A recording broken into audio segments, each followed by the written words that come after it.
Awesome. So there's just a green-red, more of aggressive creatures, just playing a lot of big, just dumb, beefy monsters to bash on in, some planeswalkers to help out. But it has its alternate plan of Possibility Storm, which is whenever anybody casts a spell, they exile cards into their library until they hit another spell of that type, and then they cast that one for free.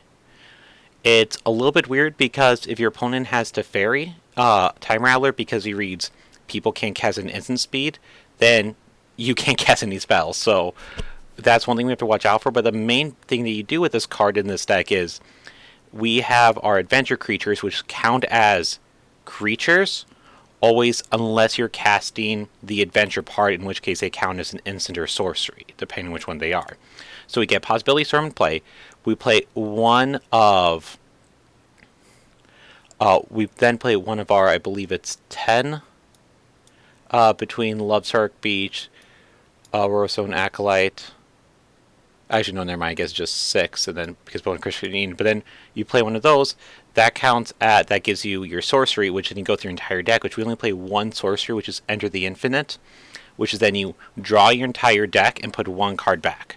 We then put Bogarizmo, then Raged back on top for our one card library.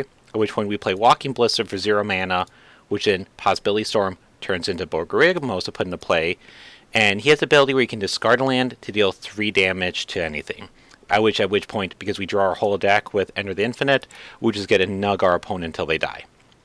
So this deck won, I think, was a 30-person local game store event in Japan. So, you know, it did something. It hasn't been played in anything major quite yet. I mean, the format has only had a couple. But so we're going to see just how good it is and just take it through a league. Tonight is a little weird because they earlier today announced that they were banning 3 cards, the Kitty Cat combo, as well as Oath of Nissa, and this is so close to being good. We're going to mulligan this, but because they banned Velar Guardian, Oath of Nissa, and Leyline of Abundance, we're in a spot where there are a couple cards that, as of today, can still be played, but tomorrow wouldn't be. This hand, we have the possibility of just a turn 5 Possibility Storm. We're on the draw, so if we hit a Mana Dork, we're fine. So yeah, we'll keep this. We'll throw Shared Summons back. This has a night. The main reason we play this card is it's our only instant. So if we have Bone Crusher Giant, we can hit it to get into that to get one of our adventure creatures to get a sorcery. Alright, Gootsie. Alright, so come on, Elf. Alright.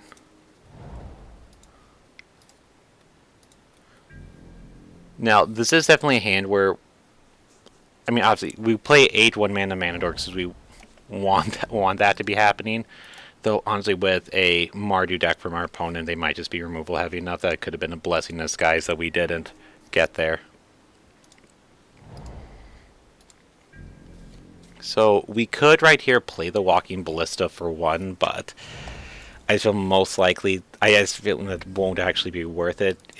I'm assuming our opponent has a very removal heavy hand. So let's just play Domri, plus him to see if we can hit a buddy. I'm going to assume Domri's going to die to something like a Swift End.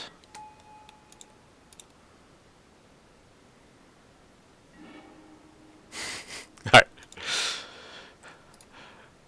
Alright, so unfamiliar Domri, he's back from Gate Crash, so it hasn't been in standard for, I think, 5-6 years, but +1, you just look top card library. If it's a creature, you get to reveal it, put it into your hand. His -2 is you get to have one of your creatures fight theirs, and he has a -7, that's just one of those. You get to just win the game. We'll just... So I kind of want to discard the extra Possibility Storm, but because they're black, I'm going to assume they're playing Thoughtseize, so let's just discard the Walking Ballista for now. And they had nugged Domri there, so I wouldn't be surprised if they untap and just use something like another Kolaghan's Command to be able to kill Domri, which weirdly will make our... I guess it's not that weird, but it'll just make our top of our deck being our second copy of Domri actually pretty good.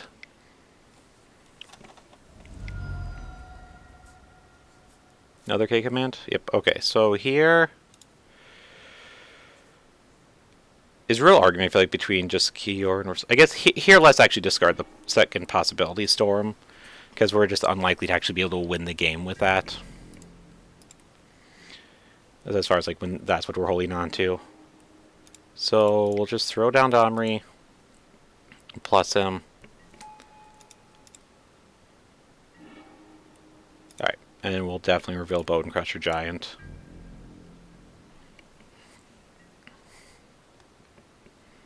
Yeah, this deck having just the... one of the most appealing parts of it to me so far has just been the plan A of... Actually, it's hard to say which one's plan A, which one's plan B. Oh, so we're actually playing against a 4-color deck.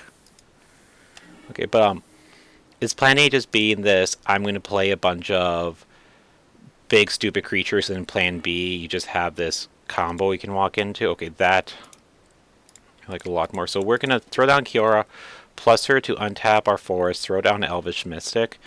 And now, if our opponent doesn't do anything, we can actually just combo next turn.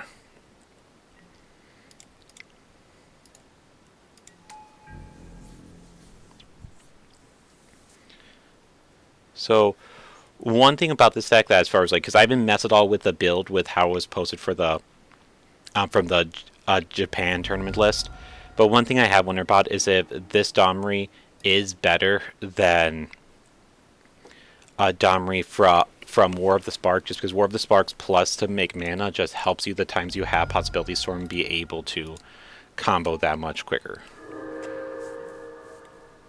So, alright, so we have Stomping... So, here...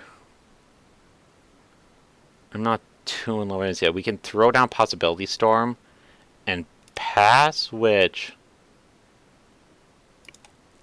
has a real chance of just being good enough.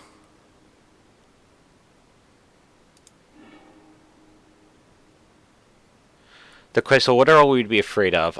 If they...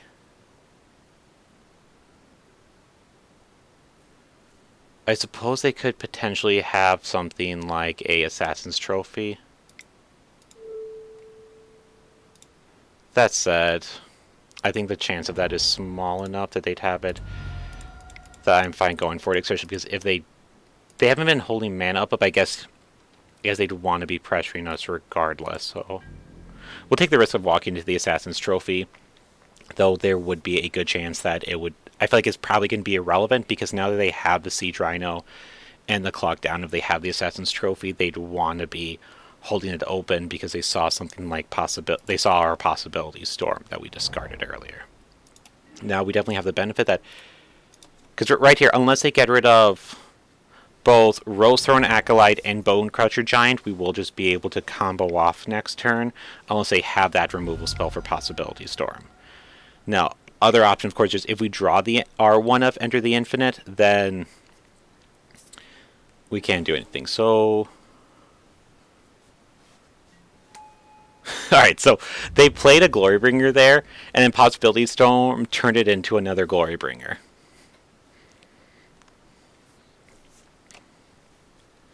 Alright, so are we just killing Domri? Perfect.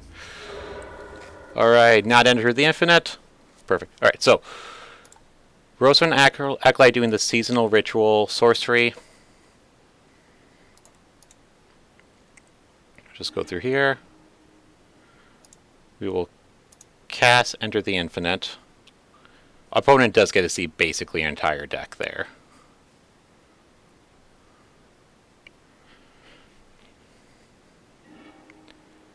So we draw 44 cards. Alright, let's find Borborygmos. And then we're just going to play Llanowar Elves. The one potentially awkward situation you can run into with this is, so Boggart is going to go into play. Llanowar Elves will go back on the bottom of our library with Possibility Storm. Now Kiora, because it's in play with Borborygmos, we are going to draw a card, though. Even with that on the stack, we're just going to target and just start chucking lands at our opponent.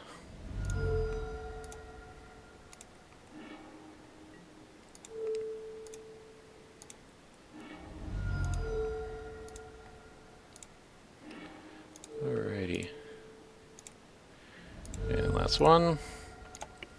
Sweet. Alright. So that game, all things considered, I would say felt pretty good. Obviously, our opponent was taking a little more time with just how their deck is set up. So, let's see. We're playing against not blue. I didn't see any graveyard stuff. Nothing low with it being more of a removal deck. I can see an argument for display of dominance, especially if they have any black planeswalkers, so I don't expect there to be too much of any that are actually worthwhile. I definitely want to bring in the Chandra just to add into the grindier game plan. Let's cut Captain Lannery and bring in just one display of dominances for right now. Captain Lannery, which I might just not give enough respect to this card. I've never been a big fan. Yeah, when you attack, you make a treasure, but it's just... It does what both halves of the deck does, both the mana acceleration half and the attacking part. It doesn't do either one well. Alright, so this hand definitely feels solid. I like the Risatsis. Okay. Most likely here they'll just take the Elvish Mystic, though definitely arguments for the Chandra. Walking Blitz I expect will stick around, but depends on what their hand is. But yeah, my assumption is just because of the make. Oh! I'm really curious what they're wanting to protect with that. Because if they could turn into any type of hate creatures they could have. Ah, we'll see. We'll see. So let's see. So if they just go untapped land, pass, option of just most likely I think we'd want to just throw down Bonecrusher Giant as a fatty. The shocking, if we're not hitting anything with it, is going to be pretty irrelevant, especially because we're going to be taking our time off. And I like the plan of just when we have 4 mana planeswalkers to follow up with, we'll put just as much pressure on them as possible. Okay, Noxious Grass definitely makes sense for why.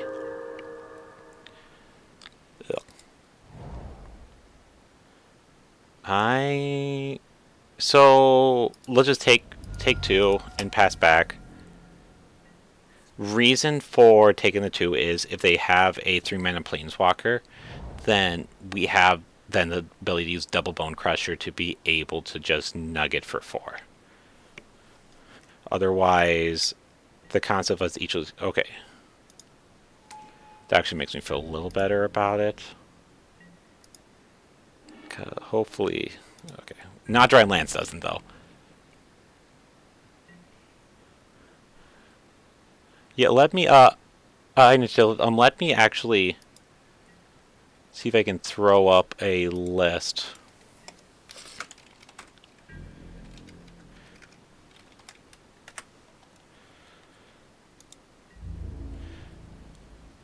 So I know I have the the attachment set up, but I don't think that's actually been done properly for it to actually be working. So I can definitely throw, at the very least, just throw up a link in chat for it.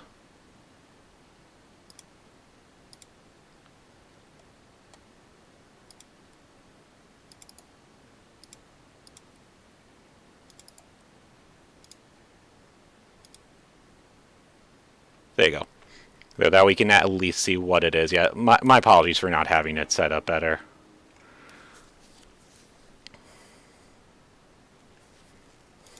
So here on Patrick, I just don't want... I like the idea of just keeping mana open so that they can...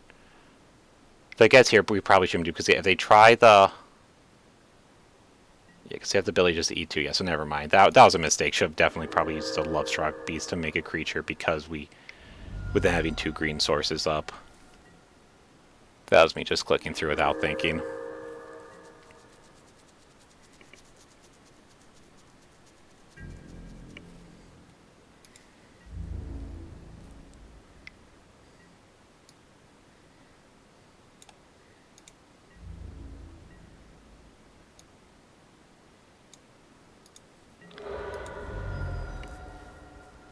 Alright, let's just shock them for 2. This isn't exactly going anywhere.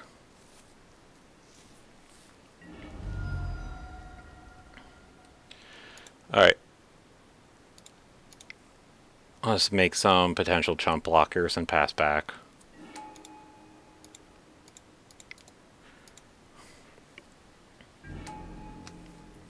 Yeah, only playing... So yeah, the deck only playing 21 lands that's another one of the... I think I would want to leave at least one more change once we're actually editing the deck. But I mean, you're playing 8 mana dork, so even with 21 lands, almost half your deck is mana sword. Well, actually, it's 31 since you played the 2 Rose Acolytes. All right. I'd be shocked if you don't die, so throw that down. I'm gonna guess they have Crackling Doom. Let's bash for 1. And just plan on chump blocking with a human, assuming they kill the Bonecrusher Giant.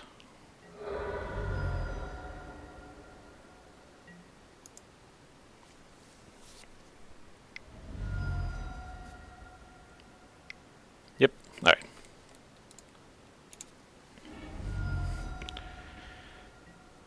So... not dry mana definitely hurt us this game, but hopefully... I'm gonna assume they have something in now to be able to help stop the combo, considering it seems weird for them to be having 3 mana up this entire time and not. I mean, though they definitely are super, super heavy in their removal spells, so.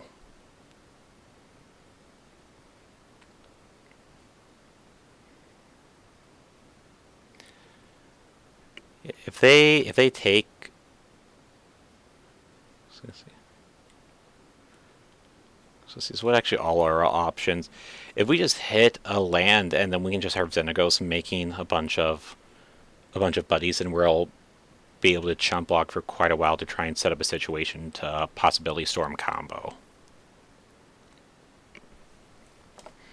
Otherwise, we have Lovestruck Beast will allow us to chump for quite a while.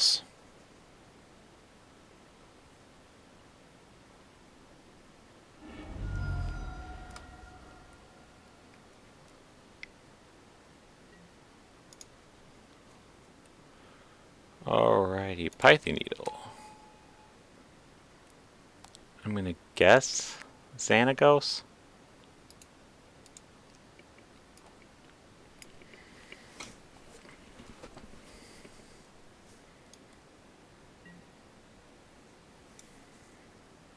Okay, so they did name Xanagos. Oh, the Lovestruck Beast. Alright.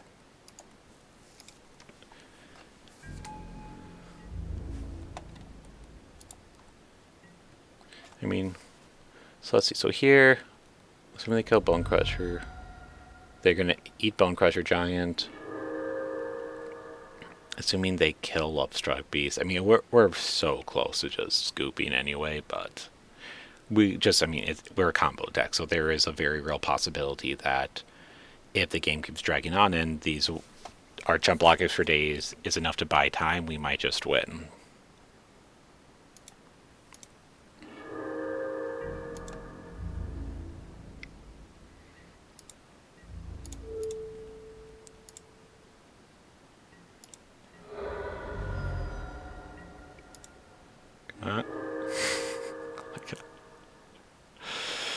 Alright, fine. Alright, we'll actually scoop now.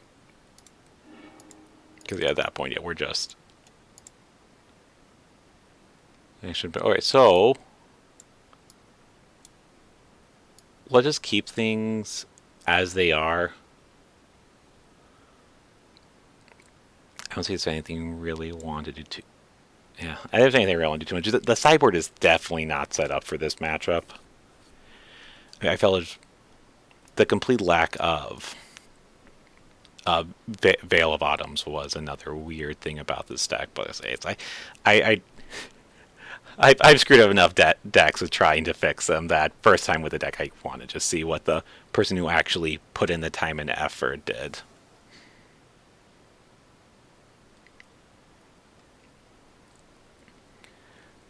So hopefully we can get a little bit more mana this time. Come on. Come on. Yeah, well, should have done. All right. This one I'm liking a little better.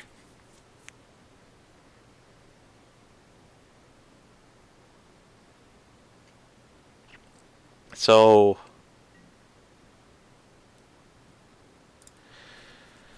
Possibility Storm gives us the best gold fishing hand to try and win as quick as possible, because then if we we didn't have the ability to just go turn 1 Llanowar Elves, turn 2 Kiora, then turn 3 Possibility Storm, and hope we can hit something to go off from there. If your opponent has a Thoughtseize or Duress and takes Possibility Storm, then we're just in a significantly worse position. Let's throw back a Forest. That feels like a riskier play, but our opponent's snap keeping a hand makes me think that they are going to have some level of interaction with our combo, be it Thoughtseize, Assassin's True, or whatever, or just enough removal to be able to stop us from doing anything. So while this risks us walking into the similar thing that happened last game, I just feel safer doing this, because then if they have that piece of disruption, we'll be able to try and just go off from it. Okay, Fatal Push. Alright. Netherland looks a little better about now.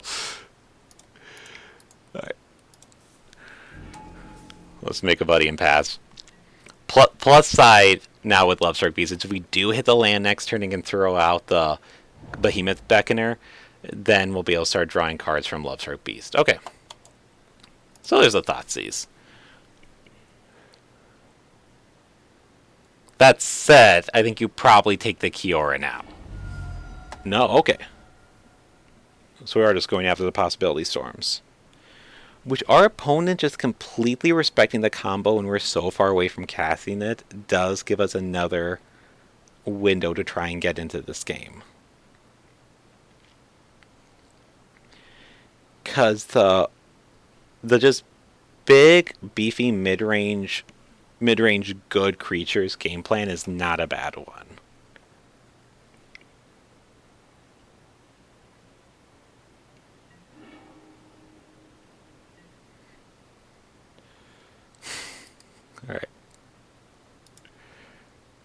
Alright, so definitely regretting throwing the land back, but it is what it is. Otherwise we probably would have kept the Kiora back.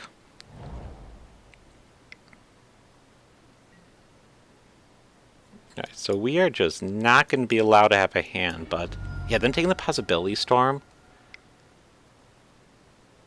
I am really curious if they're going to have something like an Abrupt Decay to kill the Kiora if we play it next turn.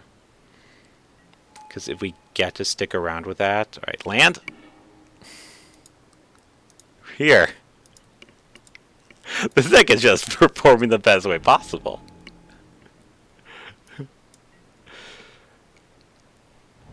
Oh, goodness. It's definitely a weird game. Alright, there we go. Okay, so let's just throw Kiora down. And we are in the really interesting spot, because if they have an Abrupt Decay or something to kill Kiora, then yes, we don't draw cards from our Lovestruck Beast, but then we're going to have these big beefy creatures to try and win the game with. Okay, so they did have the Abrupt Decay.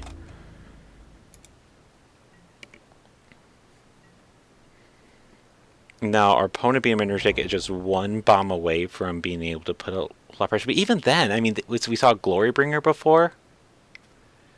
If the type of creature they're looking for running out as Glorybringer, that is not going to do anything to the threats we have. I mean, I guess they'll be able to kill the human to stop our Lovestruck Beast from attacking Witch.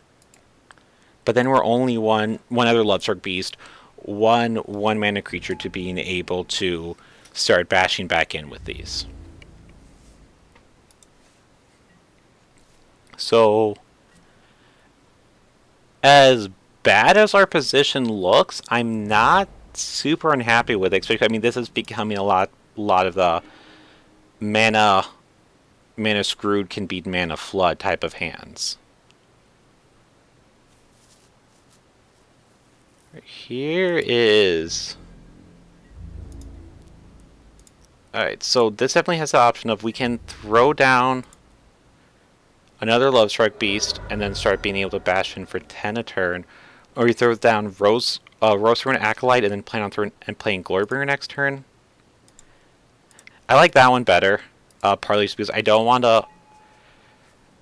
If we hit the point where our opponent just draws an Abrupt Decay, draws a removal spell that isn't as good for them, then we'll still be able to have the Glorybringer down. Now, this game where now our opponent has been completely flooding out,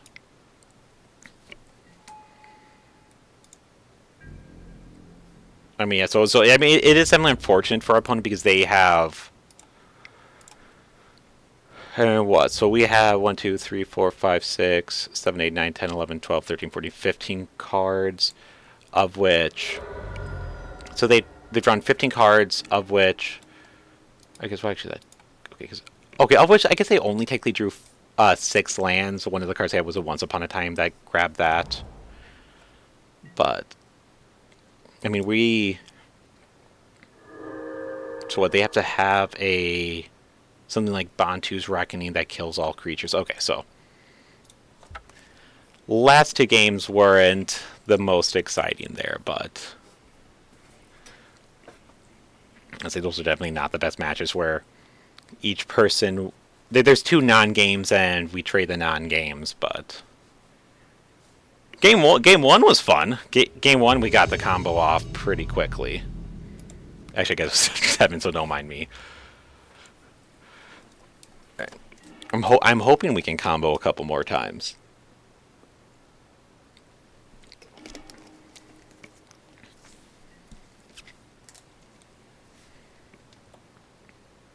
I'm okay with this, especially with being on the draw. Alright, what do we have? Thoughtseize? Yep, Thoughtseize. Okay. This is an interesting one for which one you take. Because you could take Roseruin Acolyte as our only red source right now. You could take one of them, Elvish Mishra Liner or Elves, if you have something like a Fatal Push in hand. Otherwise, I feel it's a good thing Domri is just going to be taken because it is the most powerful card in our hand on its own right. And if we draw a land for the next turn, on one of the first 2 turns, then we'll be okay. Okay, so we're just taking the Mana Dork, throw that. So I'm going to expect us to get Fatal Pushed. Hopefully, knock on wood, we can hit a land so we don't miss a land drop. But Alpha's Mystic is essentially just a land. Oh, that's awkward. So Phyrexian Revoker is able to turn off mana abilities since it gets to just name any non-land card. So that's annoying. Alright, so we'll just bash in. Suppose we probably should have kept that back to trade with a Phyrexian Revoker if you choose to attack us with it. Because, assumably from Thoughtseize Phyrexian Revoker, this is going to be the mono-black aggro deck.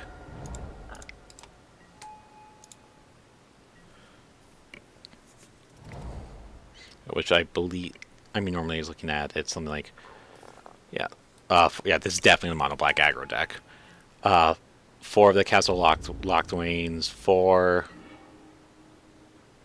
Okay, that's... Okay, so we have...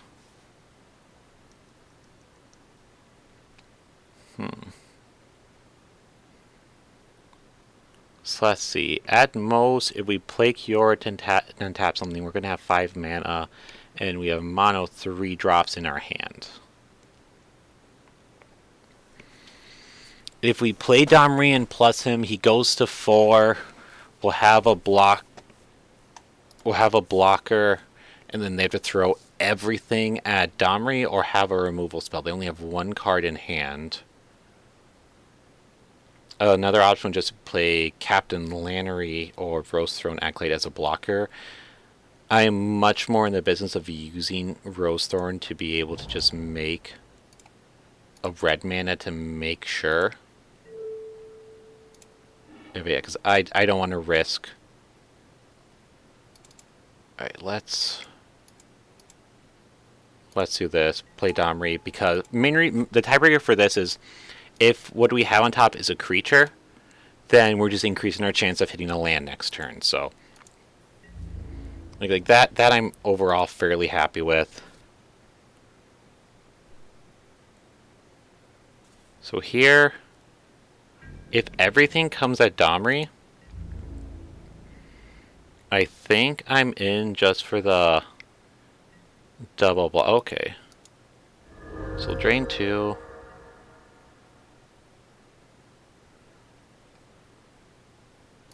Yeah, let's, because of just where we are, we don't need a huge amount of mana, especially mono green mana. So let's try here. Lovestruck Beast definitely feels interesting. Let's just plus Domri again. That one's more awkward. And let's play the Acolyte.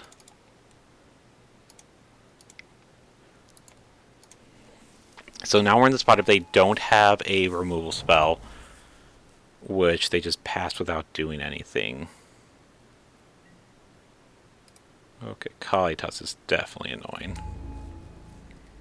No, you're just human, so you don't have zombies.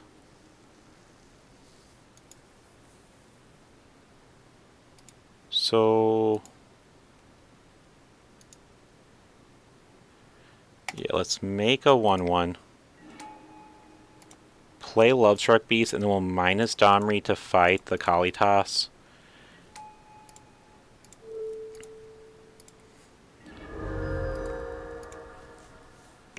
And now we just have a 5/5 and a 1/1 against 2 2/1s.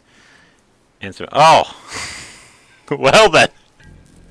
Oh, fair enough. You got me, sir.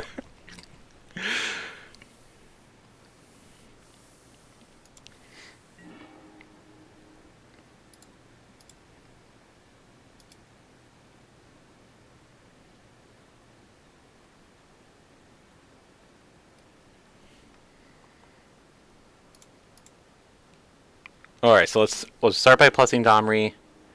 Alright, land for next turn. Much more about. We're still in.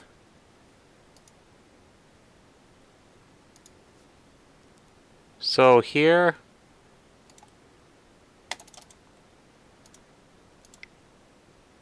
Let's at all these. I'm going to use. I want to keep Rose throw an Acolyte back, and Kiora just has so many loyalty that I'm fine using that. Using one of her loyalty to be able to keep Rose and Acolyte untapped, because I would like to be able to draw a card off of Lovestruck Beast. And now it's just drawing that mountain next turn. We're just going to be able to just try and set up this much later game situation. Revoker's annoying, though. Yes, if opponent keeps drawing nothing. Now, if they draw a Castle Locthrain, they are definitely going to get that.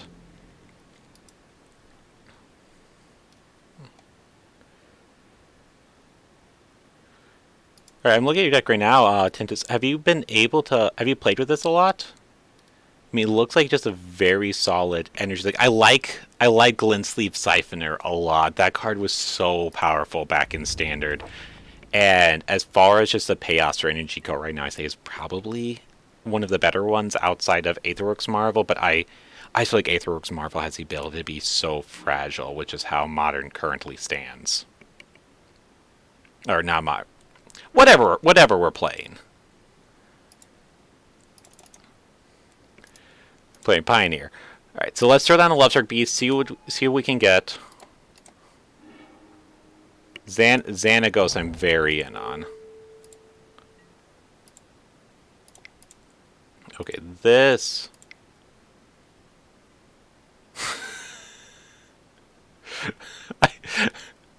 Counting's tricky. I, for some reason, thought we had another one. Luckily, we still had the 3-drop to play after we used Kiora's mana.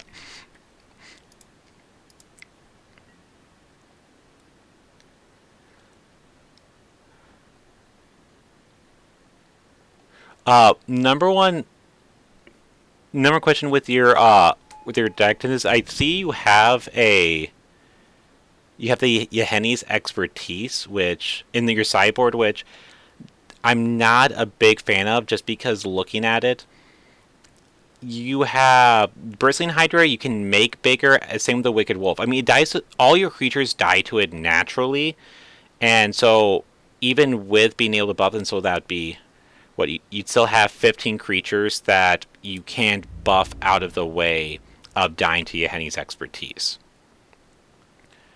So that would be one thing I personally would want to change as far as working on your anti-aggressive matchups. Uh, I am curious if we're going to hit a point where Witch's Vengeance could become a stronger, or at least a more playable card.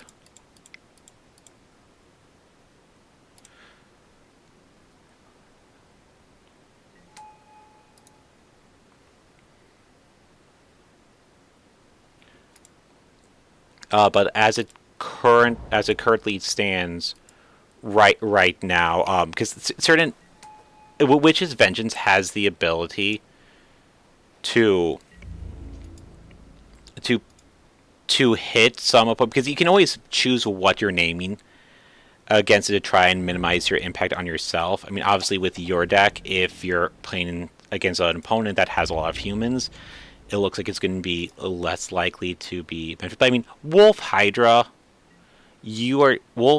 Bird. You're really not going to mention. I guess really your only humans are Rogue Refiner and Gloomsweet Siphoner. Also, you have Oko, which oh, using Oko on to turn your opponent's stuff into Elks and then Witch's Vengeance on it is something I absolutely love. That I hope isn't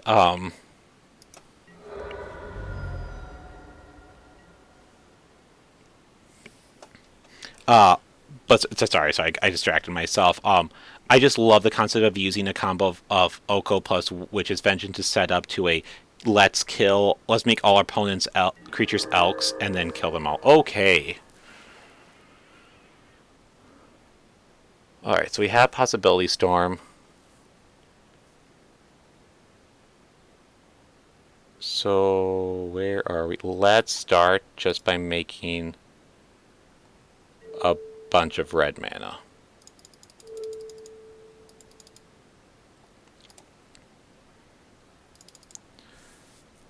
And then I want to play...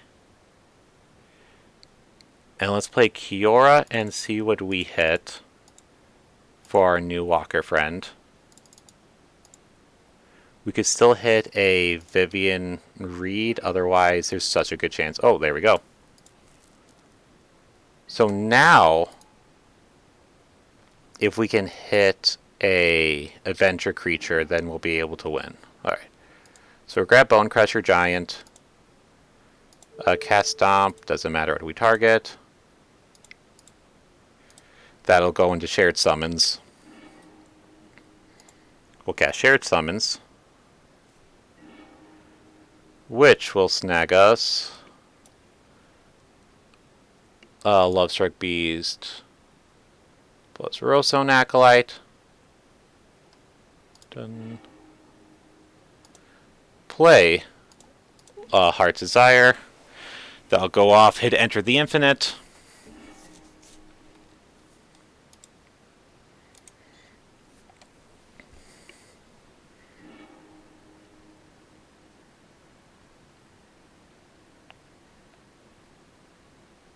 Oh, that is very fair that your Scrap Heap Scrounger is going to be able to dodge it. We just put Burger on the bottom. Sorry, I shouldn't say dodge, but do kind of a pseudo dodge of it. Alright, so we'll throw Bogarigamos on. And we'll just chucking lands at our opponent.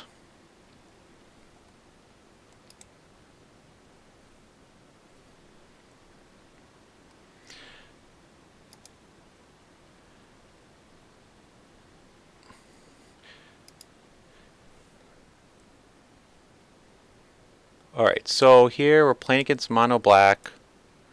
I definitely like the Ratchet Bombs when we're going to be playing against... I mean, it's essentially one-drop the deck. Other cards... Display of Dominance is... I'm not quite as in on. I mean, there's definitely a card I think that helps against the Saheeli decks a lot more than it does. It will post-ban. I like Chandra to try and help in the more grindier portion of the game. I guess another question is just what don't we want? I'm just going to cut Captain Landry again. And let's shave one Kiora. Let's try it there. Overall, I mean, essentially Mono Black, I think we're mainly going to be looking at creature-based removal for them trying to stop us, which isn't as big of a thing. So we're on the draw. We don't have any of our elves. But I feel pretty fine with this. We're most likely hit a land in our first three, and otherwise, I mean, now it's double stomps to try and just kill some of their early plays. That all said, this will once again be super relevant of what we draw. Of course. Okay, so no, and that's no. Also, like, I mean, just your comment, it's been great in testing. That's the #1 thing that comes out, because I personally am not the biggest fan of sighting into board wipes when you are a heavier creature-based deck. But I mean, as we said, like you're able to have a lot of your creatures become big enough to stop your opponents from being able to die to your board wipe, and also you are going to be you're probably taking out some number of these creatures, and you can try and set up the game in an aspect where you're trading off your Glint-Sleeve Siphoners, you're trading off your Rogue Refiners before you're actually casting out Hennings's expertise, so they enable you to be able to make them devote more to the board.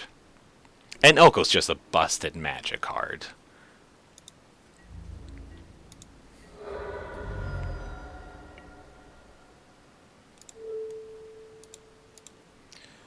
Alright, so in turn, we'll just sample the Revoker.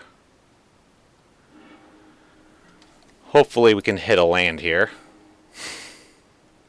This is what I get for saying we'll probably hit a land in our first 3 draws.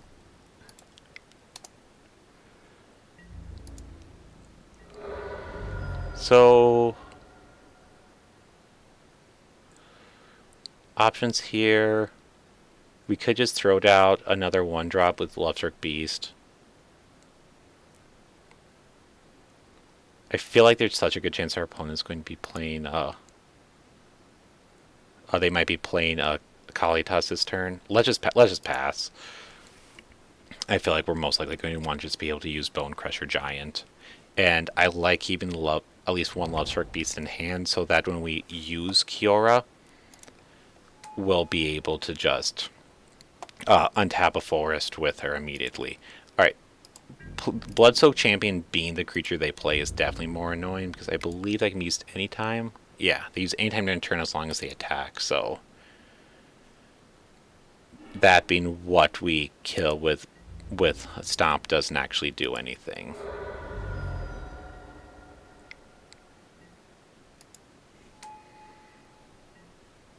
I wonder... okay, that's something at least. Let's pay to life.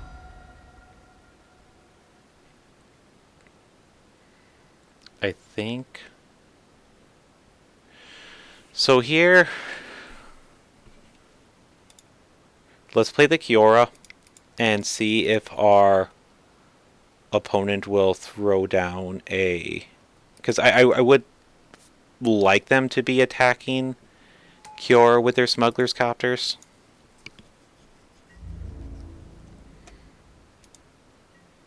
Yeah, actually, one card that this deck I think should be playing in the sideboard is the Shield Breaker. Both of just being a very solid artifact removal spell, having that 1 mana to be able to destroy an artifact effect, in addition just them being a 2 mana 2/1, which yet none of that is what you really want to be doing, but you're also not upset about that's what you're doing.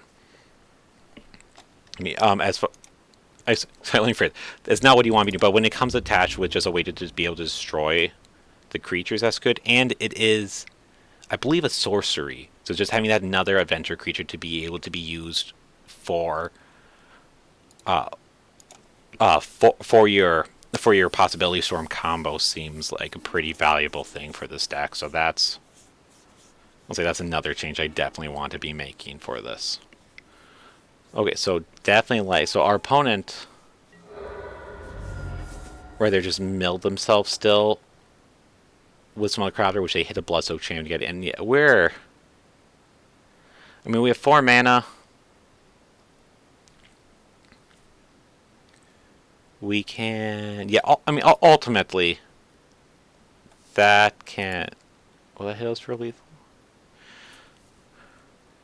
Yeah, we're not gonna be able to get there because we can make 4 mana, kill those 2, but then our opponent has to draw something that is irrelevant for the. It has to be something like a creature removal spell for us to just not die the next turn, and even if we don't, we're not going to be able to draw something that just gets us out there. Oh, actually, is Bold Night, does destroy?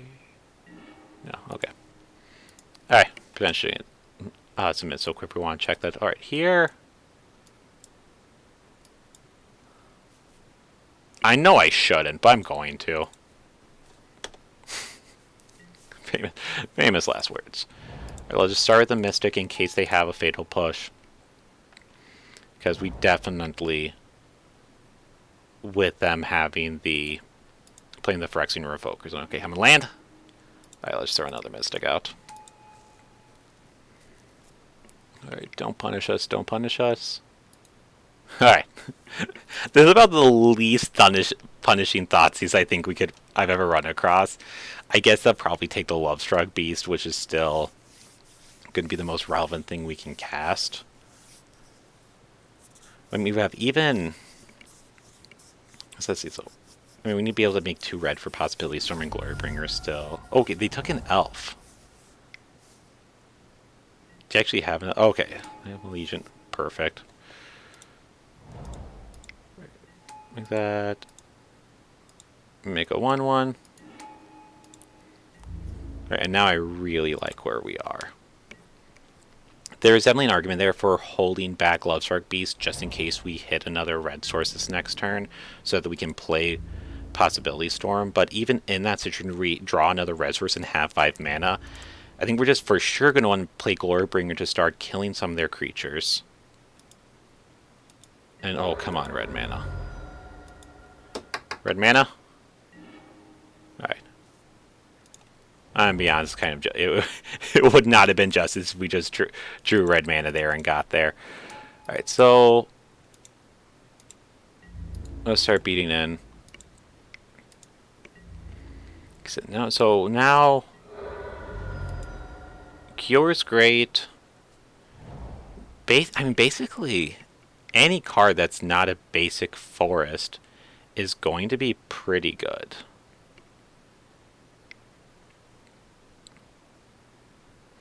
And our opponent isn't. So our opponent should definitely be attacking with Knight first. Yeah, because we're not going to block here. If they want to spend their entire turn pumping it up so it gets another counter and we take 5, I'm fine with that. But yeah, most likely that was just what they were going to do.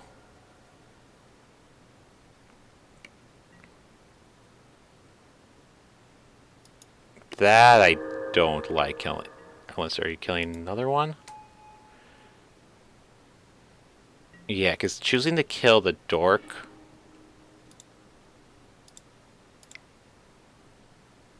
just feels like it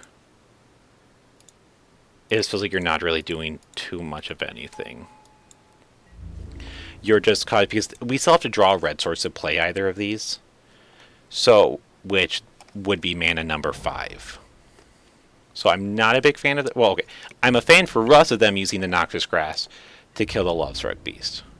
For them, not so much. So, alright, so what would they do here? If they're paying 3 mana, that goes up to 6 toughness. Let's throw Lovestruck Beast plus a bell in front of him. If he pumps it, then we're going to... So, reason for doing it this way is, if he pumps, it's still a trade. We essentially traded 1 card, both halves of 1 card for his card. He then uses 3 mana. The reason for not blocking with both Lovestruck Beast would be if he had... Well, one, just Death Touch killing them both, but also... I mean, either way, we run into the aspect of him having something like a Noxious Grass or Swift End. Though Swift End was definitely a reason to be blocking with both Lovestruck Beasts. Alright. Kiora I am definitely fine with. Because, yeah, now Glorybringer should be a really... Glorybringer should just be great this next turn. Okay, so where are you attacking? So you are attacking us. Alright, so you buff it twice. Yeah, so let's that happen. One of the main reasons I don't want to block is, ideally for us, they would be pumping it once, playing Murderous Rider. Oh, you're drawing cards instead. I like that more. Because I would like them not to have 3 mana up so that Glorybringer can kill that. Oh! I mean, or I could set up the combo next turn.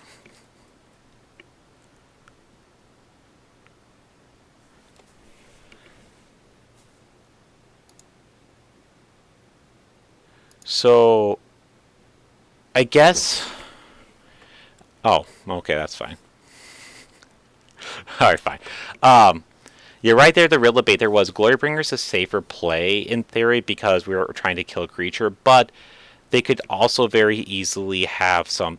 There's so many cards they could play for 2 mana in Pioneer that just kills a creature, so I think it would have been better just to play Possibility Storm, and then just try to win next turn with Roaster and Acolyte, because with them being in mono black, they're not going to have an answer to an enchantment, but... Alright. Well, 2-0. See if we can keep going with it. This deck has been really impressive so far. I wish I knew the name of the person that built it. Unfortunately, it was in Japanese when I saw it, so I have no idea how to read it.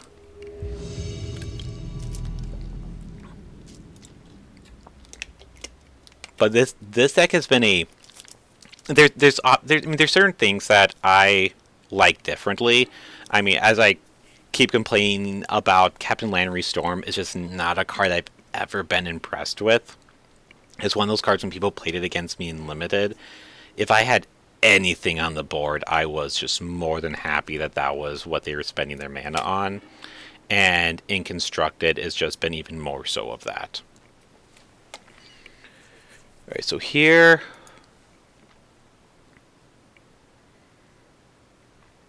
Let's just throw Walking Ballista back. And then see, because we do have a combo in hand. Alright, that, okay. Stomping Ground's a solid draw. Okay, so we pay 2 life. Alright, so idea draws here. Kiora would be good. Just Bonecrusher Giant might be one of the better ones. Right, that was one of the things I was afraid of, but also pretty sure would happen. As much as I want to hold back Lovestruck Beast to be able to use with Possibility Storm, we're just not going to live if we don't use it, so... We'll just play that, and Lovestruck Beast just as a card should be pretty helpful against mono red. The exile anything useful. Mountain and Eidolon. Eidolon is... So, Eidolon is something burned that has been really unimpressive for this format. This format just has way more bigger mana spells than pretty much... I mean, I guess I should just say really any other format I've played, other than, say, the standard. I mean, I was assuming this was going to be closer to modern, with cards like Jeskai Ascendancy and Copycat legal when it began, and just cheaper spells being able to fuel your cards like Dig Through Time and Treasure Cruise, but overall it has been fairly unimpressive. So okay, we'll just stomp this while they're tapped out. Only 2 cards in hand, so I guess it's going good for us.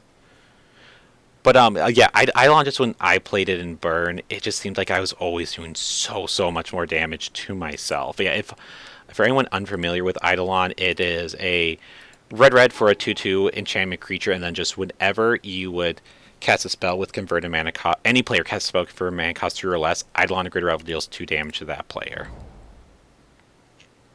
Okay, so let's... Alright, so hasty creatures normally... The thing is, pretty much any creature they have, they're going to be using with Smuggler's Copter to crew, because that's... I mean, unless they have something... Because if they had Monstrous Swiftspear, they would have played it right there. If they had a Hazoret, they would have needed there. Okay, Game Trail is really, really awkward for our next draw. That's definitely one of the reasons not to be playing those Shadow of Innistrad lands. Alright, well, there's a hasty creature. But assuming... Alright, so we're actually eating our words.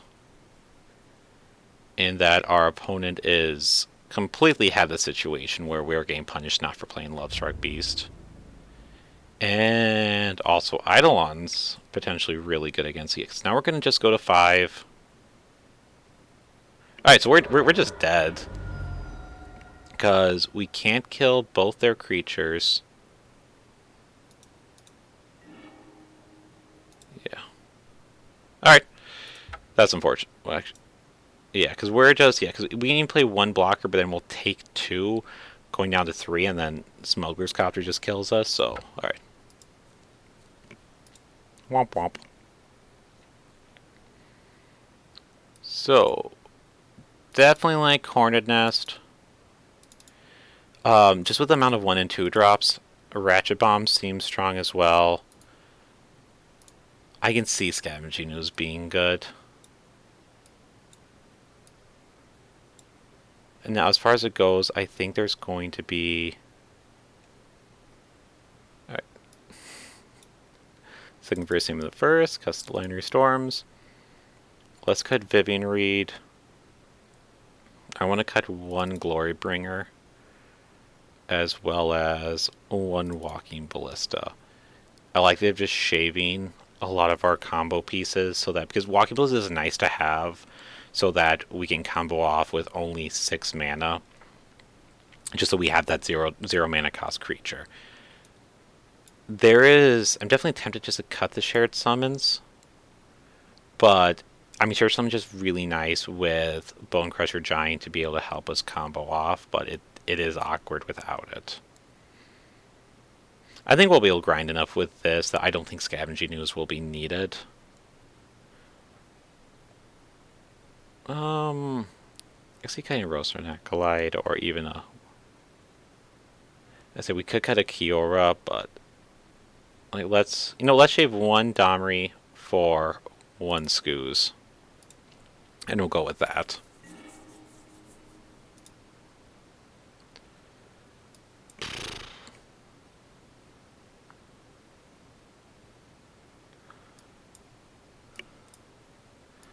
So we're on the play. Let's try this.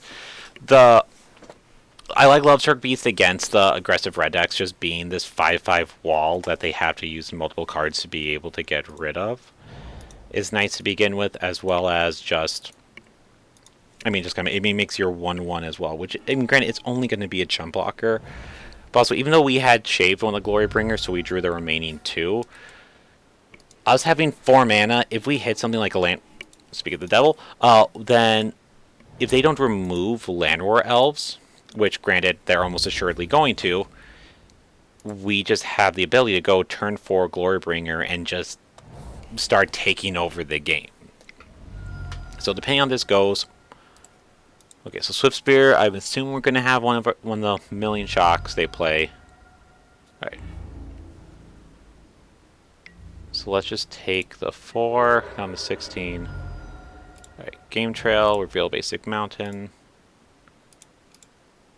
Rawr. Now, there definitely is an added awkwardness with them having Soulscar Mage, in that if we block and they have a Wizard's Lightning to do -3/-3 to it. So if they are playing mono 1-drops. They are literally playing mono 1-drops. Okay, them attack with everything here I'm very fine with, because they have one card in hand. We can block the creature that can put them allow the -1/-1 counter to be put on our Love Strike. Oh. That's what I wanted to see. Alright.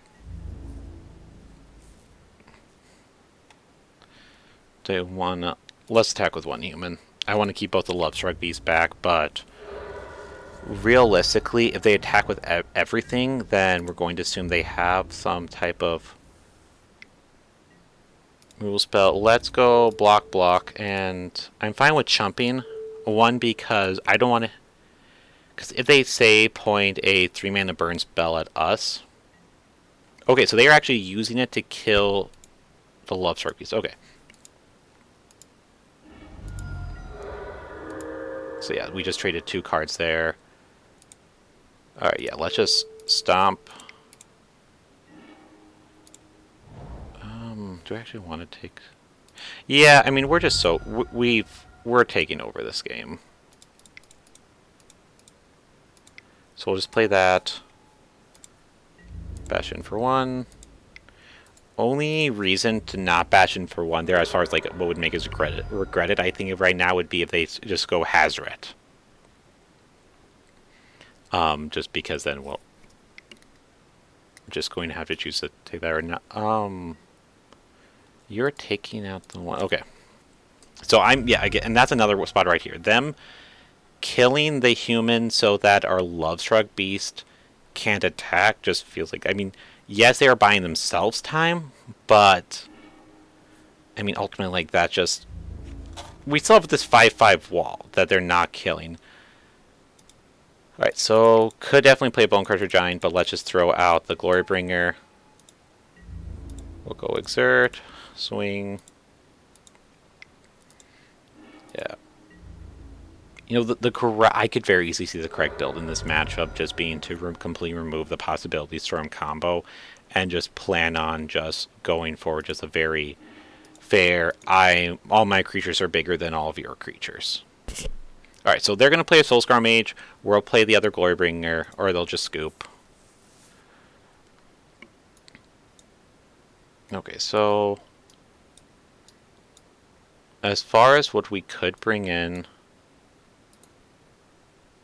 so you gain 3 light, 2 damage to a creature flying, +1/+1. Okay, God, I'm just... You know, as much as I say I don't want to be changing these decks before I play them with my first go, I honestly don't know if I'm ever going to side in Bow of Nylea. So maybe I should have just taken it out. Yeah, let's keep this as it is.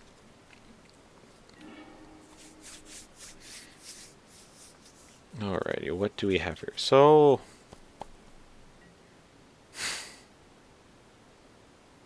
This is really awkward because his hand seems pretty solid, but we also can't combo because we have Enter the Infinite, so we are literally playing down a card. I still think the hand is good enough that we'll just try it and hope we don't regret it. This is going to be a lot worse if we keep drawing things like Possibility Storm.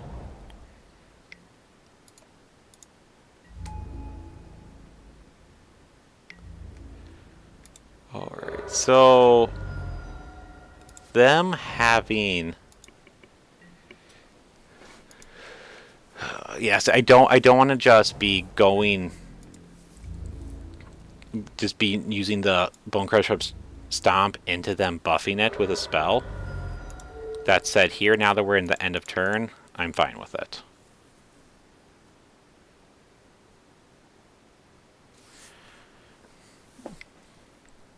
Okay.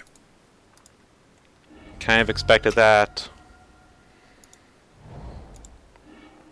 So let's play Hornet Nest first.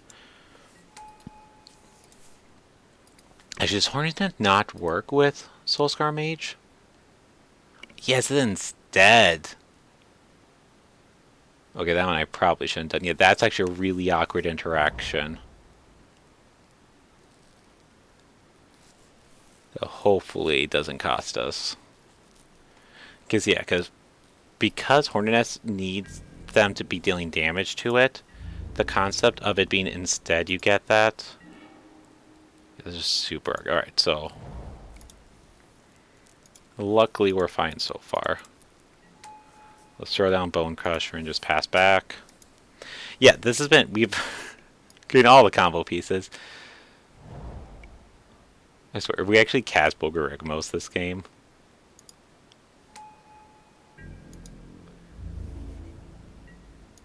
Alrighty, what else we got? Okay, Loveshark Beast I'm super all in on. So let's cast Loveshark Beast, and then let's just start bashing in with Bone Crusher Giant. We are definitely misplaying in the sense that I am just choosing to cast everything first main and not do anything, but it hasn't mattered yet. I wonder if our opponent doesn't have the removal spell to be able to use on Hornet Nest, or if they just don't realize it exists. So I actually shouldn't be yielding to those. Okay, so what do we have? We have Ember Hearth and a Magma Jet.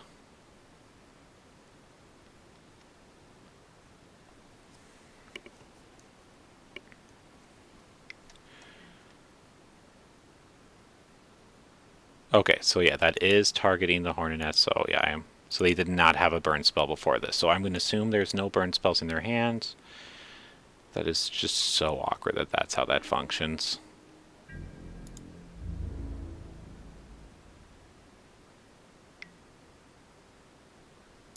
And let's just go block and chump. I'm much more okay with chumping in this matchup, just because I think preserving our life pool is so important. I'm going to want to be keeping Loveshark Beast back as this, just to protect us regardless. Also, right here, we're just going to start numbing. Yeah, so we only get 2 nums. See, I think our main way of losing this match is right now is just going to be. Honestly, I think it's just going to be us playing recklessly and allowing ourselves to be burned out in situations where we didn't need to be exposing ourselves.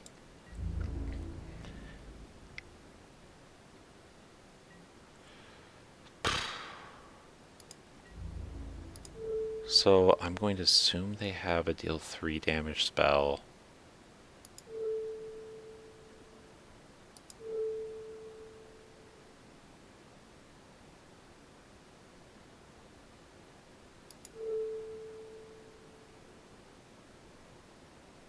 Let's just.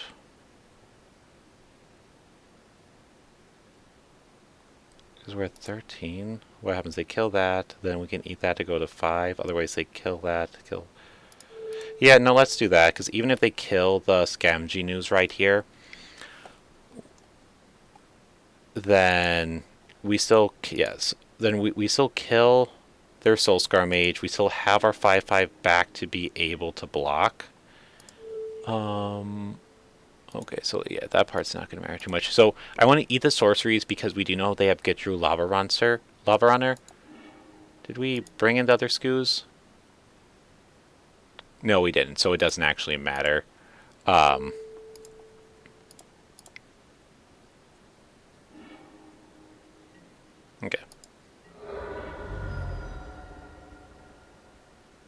Then they have 1 card in hand, which they're not playing anything. That just means to me that it's a land.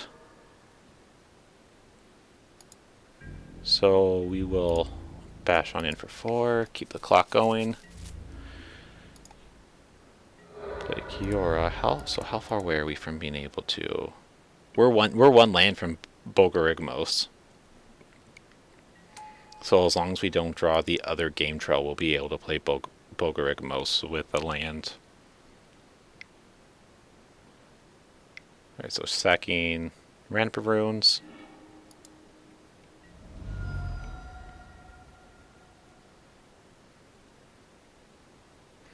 Yeah, the number one reason for not playing Possibility Storm is just that shutting off our adventures, because we do have Enter the Infinite Hand. I mean, it really just turns off Lovestruck Beast adventure. But so, I mean, it's just not really worth it. We're just losing value for knowing that's. Let's draw the worst card in our deck, but to draw, but yeah. Alrighty. So let's see. So drawing a Lovestruck Beast might be the best card in our deck, because if we hit Lovestruck Beast, then we get to make a 1/1, play the 5/5, which draws us a card, and then with the 1/1 being in play, we'll be able to attack with the Beast. I guess Glorybringer is really good too, but that might be better.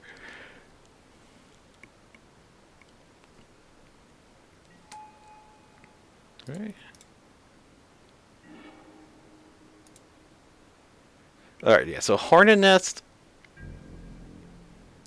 I think, is probably going to go out because... Oh, do you have Double Shock?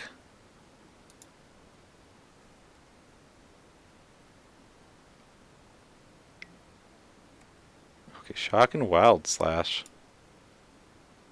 Alright. Yeah, and I don't want to trade for that, so we'll just pass. Okay, yeah, so...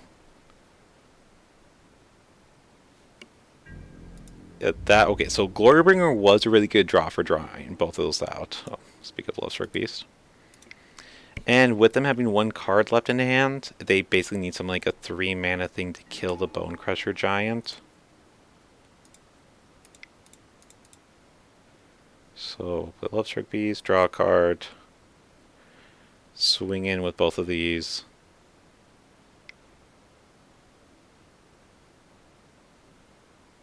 Yeah, because otherwise, because they can kill the Bone Crusher Giant and then chump, or I guess they could kill the human and chump.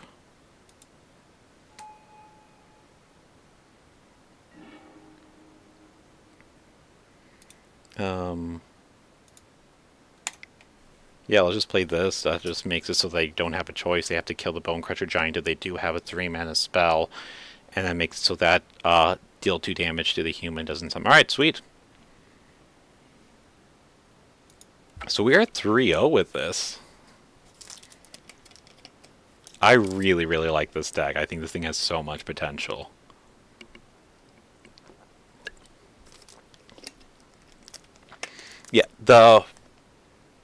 Yeah, Hornet Nest was a card that at first when I saw on the list I thought like, okay, that's a great answer to saying mono red's really good. Mono red could potentially be a issue for the deck when you consider that.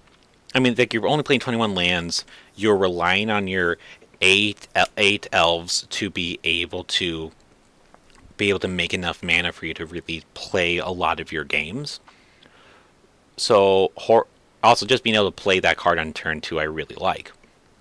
Now, it definitely creates that issue, though, of...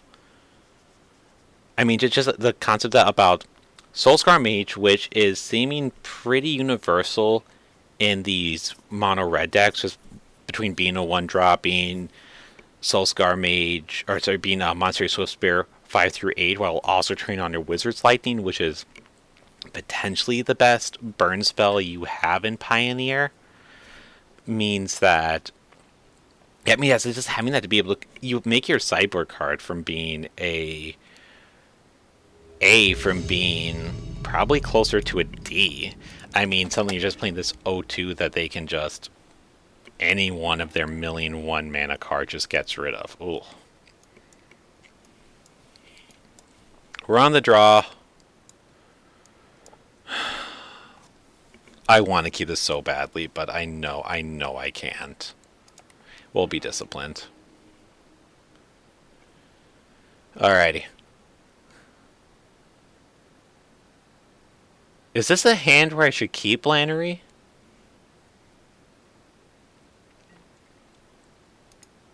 Because on one hand, Lannery makes a treasure for ramping, but we already had Kiora as a 3-drop that ramps. Yeah. Alright. Alright, so hopefully we can draw one of our elves first turn.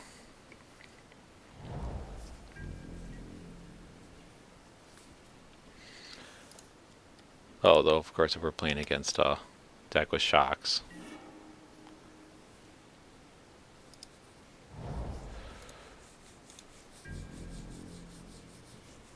And Gunter has come to visit for those who do not need him, or happen to not know him, his brother Gunter. He is a very happy, friendly kitty. Alright, so, okay, so blue-red. Assumption is we are playing against... we're playing against Arclight. If we are playing against Arclight... Oh, Censor. Either up. I do wonder if there's any possibility we could be playing against Copycat. Oh, no! Alright, I'm in for Dynavolt Tower. So we're not using the Bonecrusher Giant there. The reason for not using that is because I want to go Cure into Possibility Storm this next turn. And Bonecrusher Giant just being a card that lets us, once we untap, go off. Now, this is a decent question because they cycled Censor. If they have another one or they have a different counterspell, then we'd be walking right into it with Possibility Storm. Now that we have Rosethorn Acolyte, I like a lot more just throwing out Bonecrusher Giant as just this big guy that's going to gain us life. Because especially with just this next turn, we'll be able to...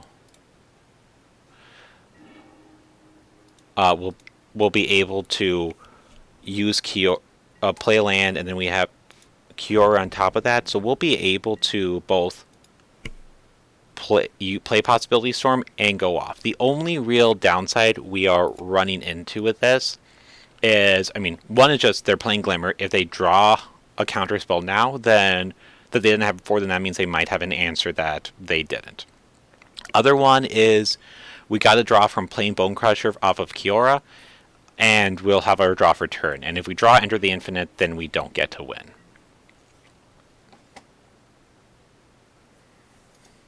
How did they... Scry.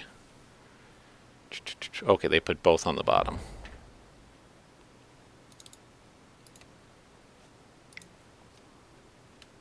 Okay, I am completely fine with that. What do you want to... Okay, so them killing our creatures feels really good.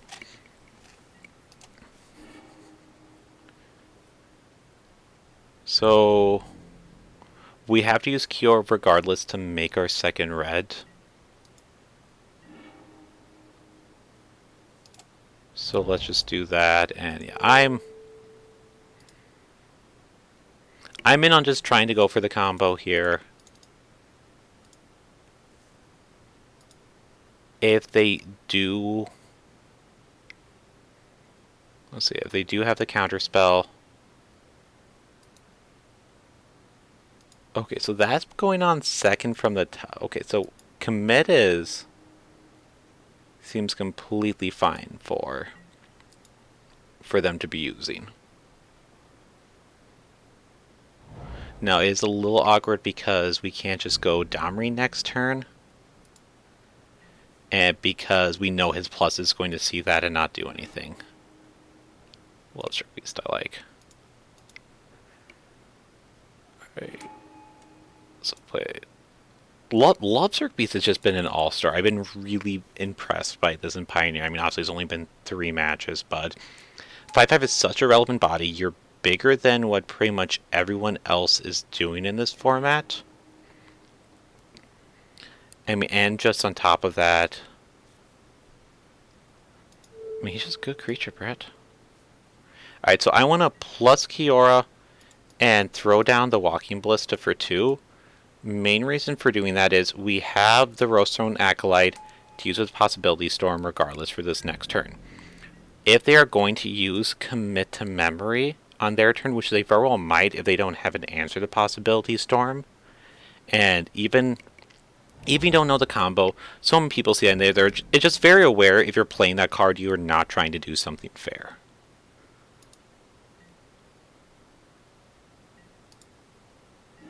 Alright, so let's just start by bashing and see what happens.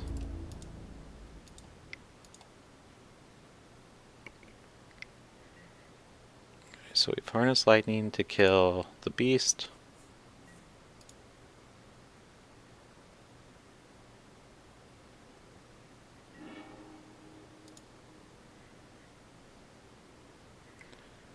So they have 2 cards left in hand.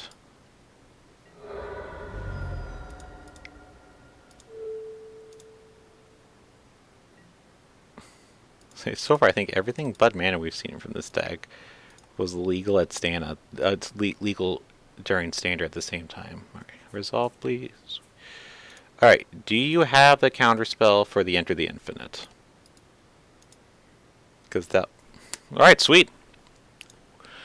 I'm a little surprised our opponent scooped there. That makes me think that they know what we're doing. Alright, so options here. I feel like they're just going to have Torrential Gearhulk, which is an argument for Reclamation Sage for sure. I don't want to side in something like Fry until we know what they have, because I think we just have this very real chance of... I mean, we have the combo ability in our deck. I don't want to be diluting our deck too much. I am very happy cutting a Walking Ballista because it seems like they're not going to have great creatures for us to target with it. Otherwise, I mean... Actually, Captain Lannery, if they're not playing creatures, this could be one of the few decks is good against. But I guess you also run into the option where if they're playing a bunch of things like Fiery Impulse against us, let's cut Captain Lannery now because we're on the draw. When we're on the play, I'm going to be much more interested in Captain Lannery. So let's cut that and let's bring in the Reclamation Sages because when we saw the Dynavolt Tower, I'm going to assume that if they're in that super heavy cast tons of instant sorcery stack, that they're going to be having Search for Azcanta as well as in their deck as well.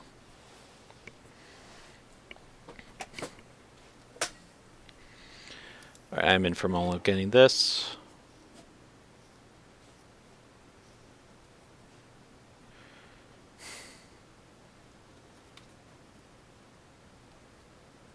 I'm going to keep it, but I'm not happy about it.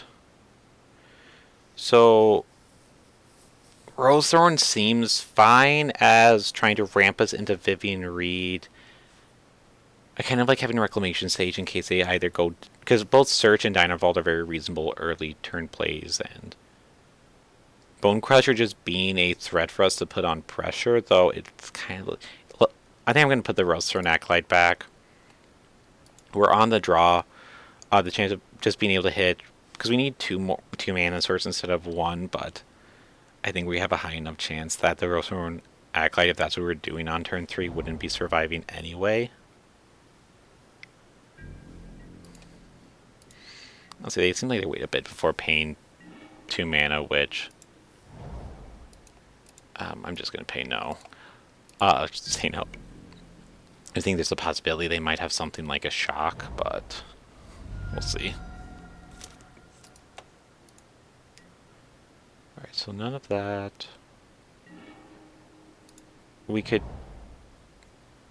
definitely play Walking Ballista for a 1, but that's also just not how we're going to win. And if we hit a point where we do have 6 mana for 1 turn to do Possibility Storm for and plus Sorcery for comboing, I just like having that there more. So though that said, in turn, I definitely want to put some level of pressure on them. So let's just do Stomp with Bonecrusher Giant. If they have Censor, they have Censor, but if they have Censor, then they did it on their turn, and then we have the ability to just draw something better, right? So you didn't have Censor. Why is this where we draw Elvish Mystic? Let's play the Bonecrusher Giant. I feel like he's going to be Harness Lighting, but even then...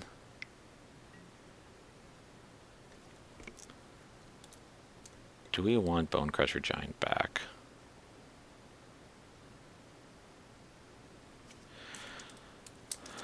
I think the answer is going to be no. I just want to be able to cast Vivian Reed and Possibility Storm and try to win this game.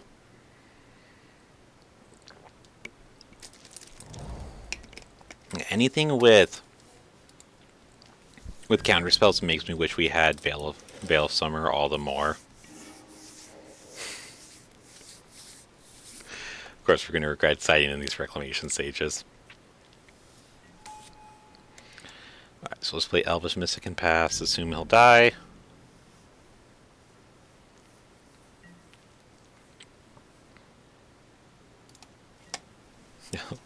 I am starting to think now that Walking Ballista just bashing in for one every turn could have actually done more damage than I want to admit it would have.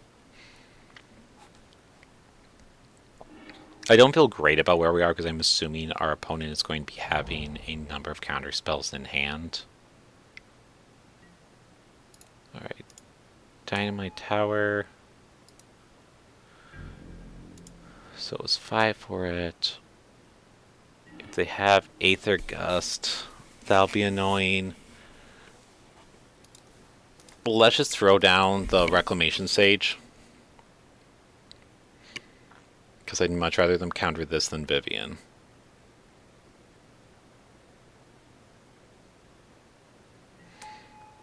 Okay, awesome.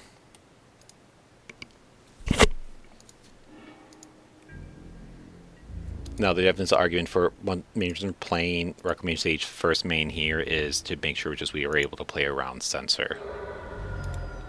I definitely am playing a lot more things first main than I should. Part of that is just from playing on Arena. And there's just so more of the just automatic F6 during your opponent's turn. Alright. So we can draw a land here and throw down Vivian, that'd be great. Alright. I feel like this is going to get countered. But Vivian being countered for us to be able to try going off now with Possibility Storm the next turn. Alright. Yeah, so especially, yeah, that makes feel even better about using the Reclamations of Vivian, obviously, because they would have just been able to counter the Vivian on there if with that is a charm.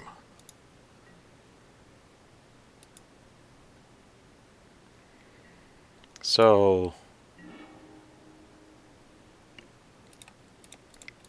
there's a number of things that our opponent could still have. As far as they might have another Glimmer, they might. I mean, it's just so easy for them to have is that charm, have some type of counter spell. Yep, all right. Gearhulk's super annoying. That said, the Reclamation Sage, I mean, now next turn we'll be able to still go Reclamation Sage plus Heart's Desire on Lovestruck Beast. So this is far from ideal as far as our opponent keep having the interaction, obviously, but we're really not in a bad spot, I would say.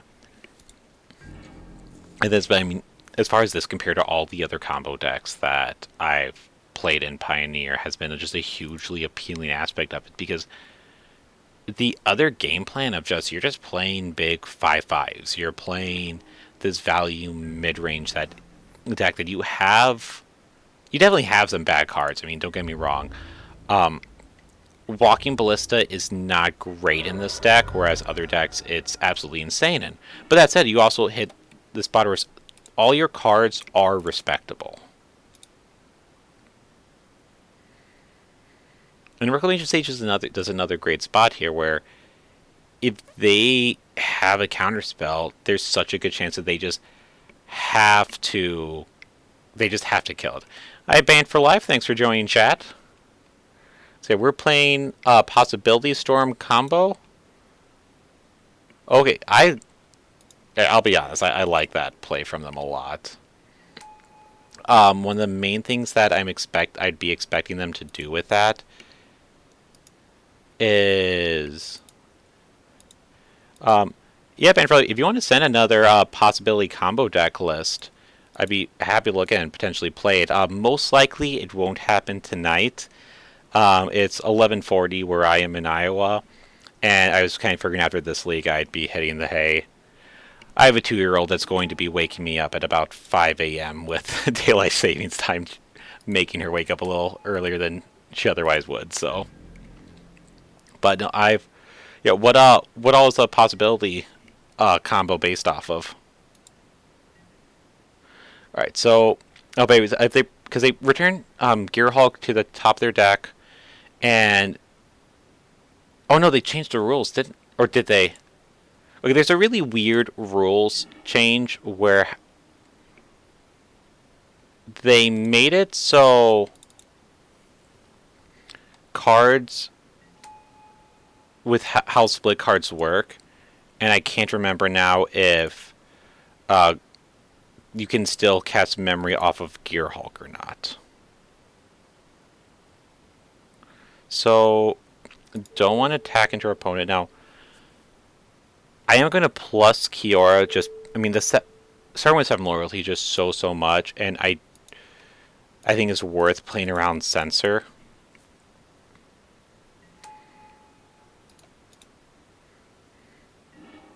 Alright. So, but if they do have the Gearhulk to use with memory, while that'll be annoying, we still have a lot of cards in play. We have a developed board.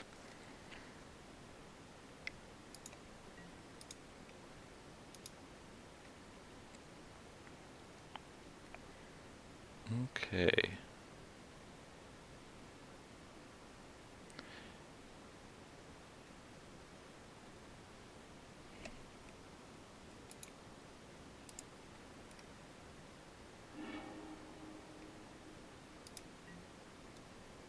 All right. First off,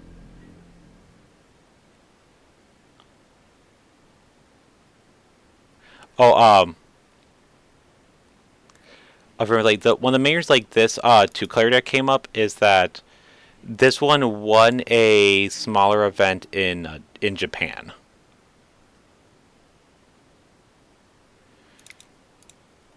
I say it was only about a 30-person, more of a I won't say it's just more of a local game store event, but let's say it was on Twitter and it definitely seen a decent number of retweets.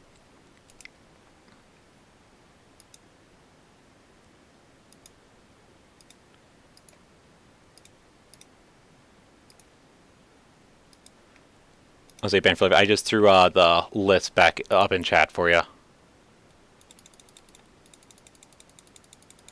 Alright, so let's just throw down a Walking Ballista for 4 to draw the cards. I'm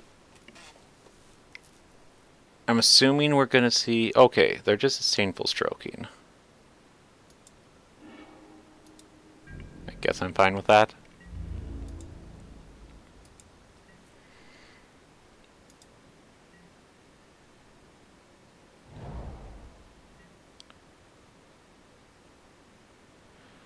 I will definitely say for one thing about the list, your list band is I love Teferi with Possibility Storm. Having that as just the combo to completely shut your opponent out.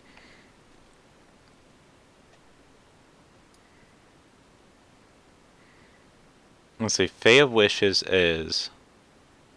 Let's see.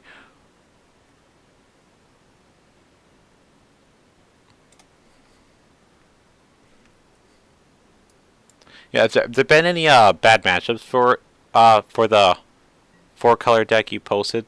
So, or I guess, yeah, it'd be 4-color.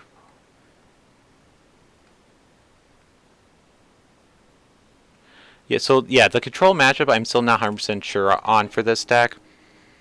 There's definitely some parts of it are looking better than others, but honestly I think the sideboard just needs to be shifted around a little bit. One of the main changes I want... Oh, I can completely get it being bad to Green Devotion. Just that deck being faster. And I mean, your plan...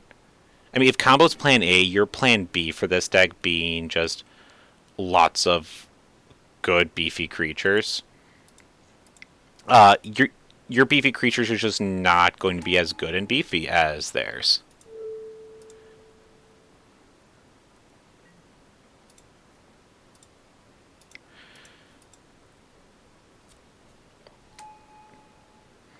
So I am very curious if our opponent is going to have some board wipe or something to help clean up the mess of just the board we're creating. Or like, because if their plan is to be using Torrential Gearhulk to use memory on commit to memory, they just are really running the risk of us just filling up with a bunch more gas.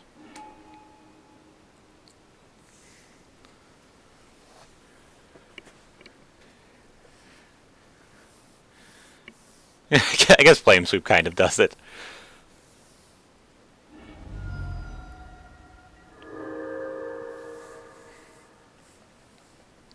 Yeah, but them using Gearhulk to get Flame Sweep instead of doing something to draw more cards is, I mean, I guess if they have a Harness Lightning or something to kill Lovestruck Beast once they start attacking with Gearhulk, then that's not going to be great for us, but in other words, this is what they're doing.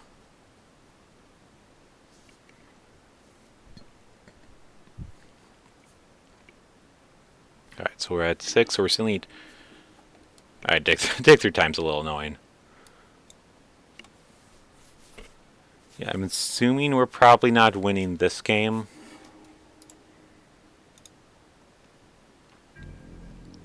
Yeah, once we go into play, I definitely want to... Yeah, I just am not a fan of Display of Dominance. I definitely think those should be Veils of Summer. And I want to bring the Captain Lannery in on the play, and... Yeah, I think bringing in the both Scoozes might just be the correct thing as well to help keep their graveyard under control.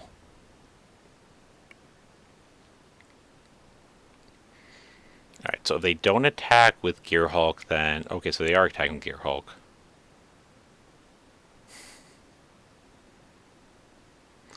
The question, so if we assume they have a Harness Lightning here, then we just get blown out and we lose both Lovestruck Beasts. And we get to keep Kiora, but Kiora's not going to be enough to get us there. So, alright, so... Again, fine, we'll just let Kiora die. Because then once we play Rose Throne Acolyte, we have the option of just triple blocking the Gearhulk, and then...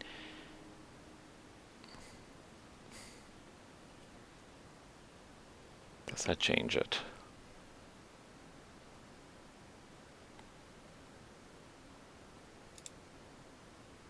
Yeah, that seems good enough to me.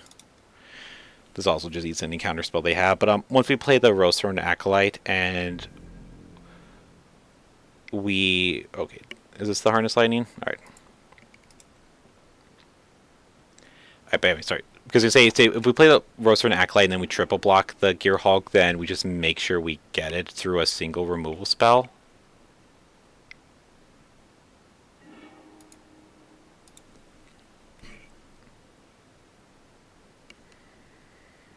I mean, we're still...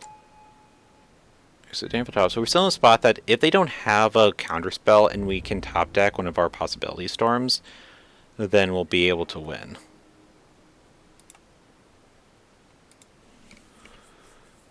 So I think we'll just keep Stomping Ground and Acolyte in hand for that. I hate using the Sanitarium when they can draw into counter spells. Sanitarium's another card in this deck that I'm just not sold on. I feel like there just could potentially be a better colorless land if we are playing one. That said, I have no idea what it would be, but when 21 lands, just even in one colorless land feels like it might be more of a risk than it should be. I definitely don't like them attacking. So that's assume we have a counter spell, or not a removal spell. Let's use it because how we're winning this game is not by staying around and drawing one card a turn. They just resolve to dig through time.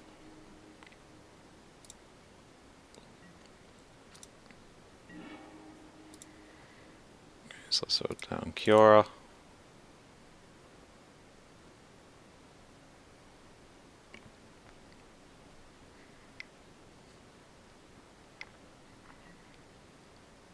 Alrighty, so fine with them using Glimmer here.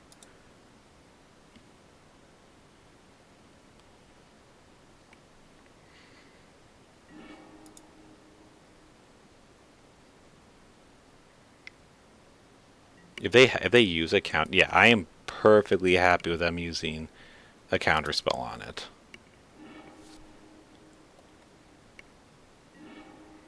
Alright, and then we'll just throw down Rosethorn Acolyte solely just because I want to be able to have that as an option to throw everything in front of the Gearhulk if they are going to have a removal spell. So I guess that potentially won't even matter if they're using Dynavolt Tower. Alright, that was bad. Probably shouldn't have done that then.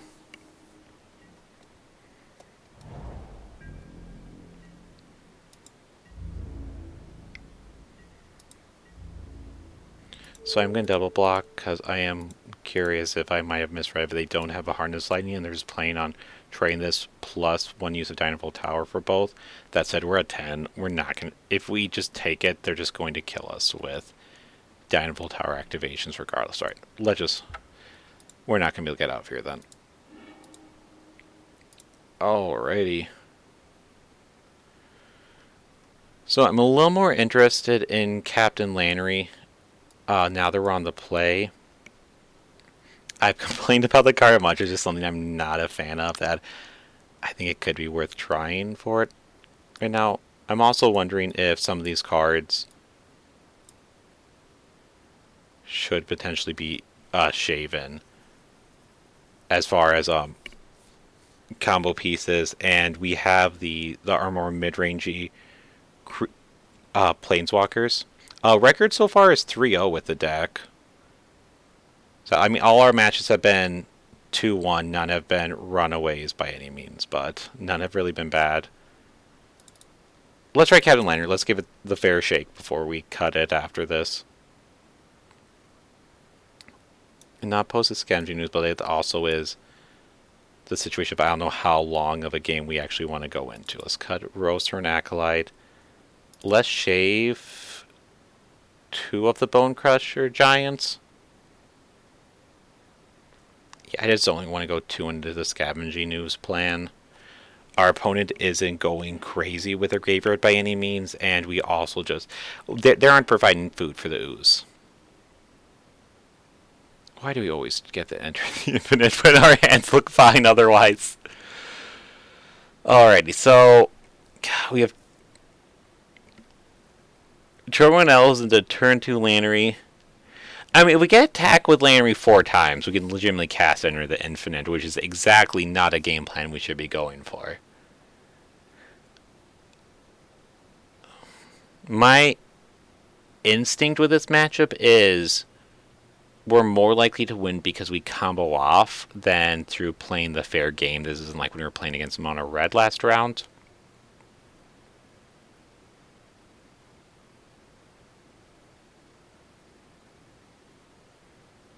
Let's mull.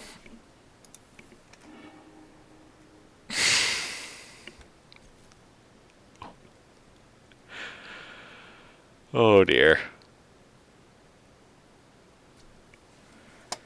Jeez. Okay, so...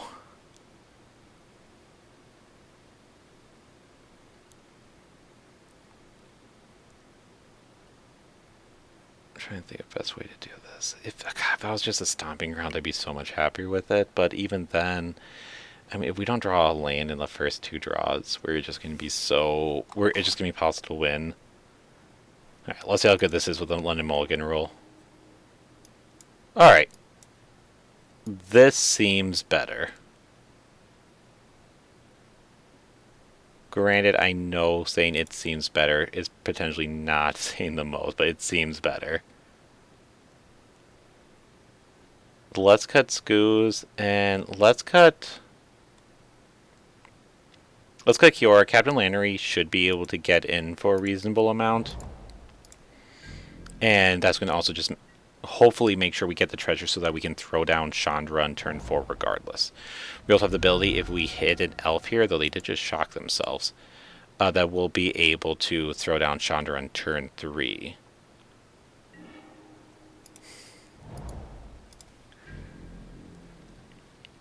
This is definitely the awkwardness of this. Yeah, Band, one big difference between this list and the list you posted is this one is only playing one Enter the Infinite, why that first hand was so awkward compared to your list having the 2 Enter the Infinite, which removes some of the awkwardness, but also, I mean, that's just for anything of these when you're playing the combo pieces that do nothing outside the combo is when they're cards you never want to draw.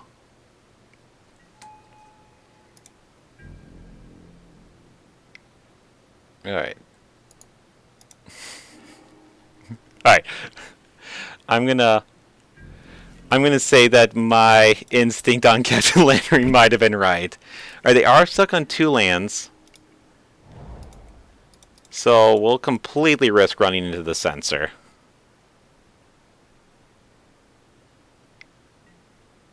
Alright, Aether Gust I'm completely fine with. Because when they're not playing land drops, Aether Gust being that, I mean, it functions similar to Time Walk in this ability, but if they're not advancing their board, it's not doing anything.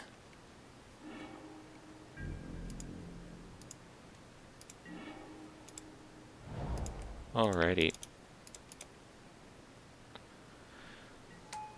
So if we hit a land next turn for our draw, we can just try and throw down Pogorygmos and see what happens. No, I can totally see the double enter being the higher win rate. I mean, this deck has definitely been... You know what? We didn't come here to be coy. We came here to hardcast our Pogorygmos.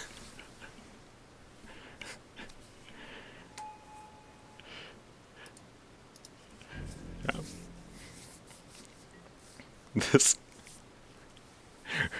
I mean, this is what I'm going to say. I was at... Ah! Oh, never mind. Oh, did they just... Oh, they only... Okay, so they're using the 2 Harness Lightning Steel. Got it. Gotcha now. Yeah, I was going to say... The plan B of just casting your pieces to try and win apparently can work. Alright, I'm on Vivien Reid. I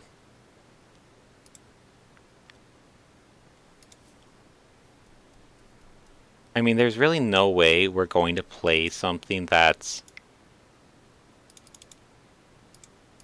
not Vivien Reid this turn, I think. I guess we would have hit something like Zangerwood, but I think there's more likely we hit a 3-drop that we want to play with, or just something we want to play with Vivien Reid this turn.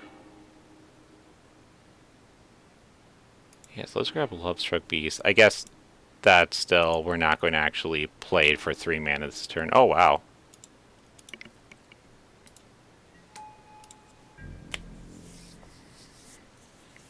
I mean, yeah, this is...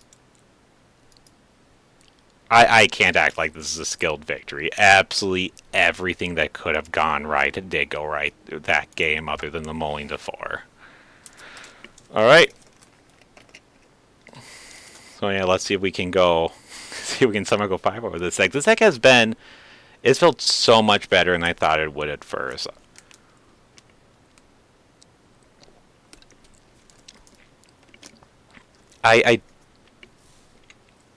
For playing this deck, I definitely want to mess with more of the monster side of things. I mean, obviously, every single game I've been complaining about Captain Lannery. I'm just not a fan of it. I think Questing Beast, especially just how Planeswalker defining this format is, has the ability to be really, really good.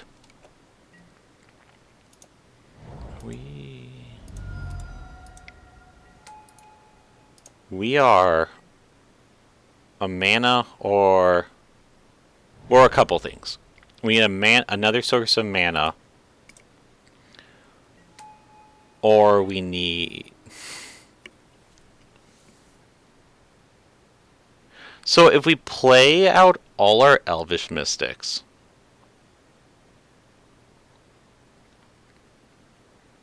and we draw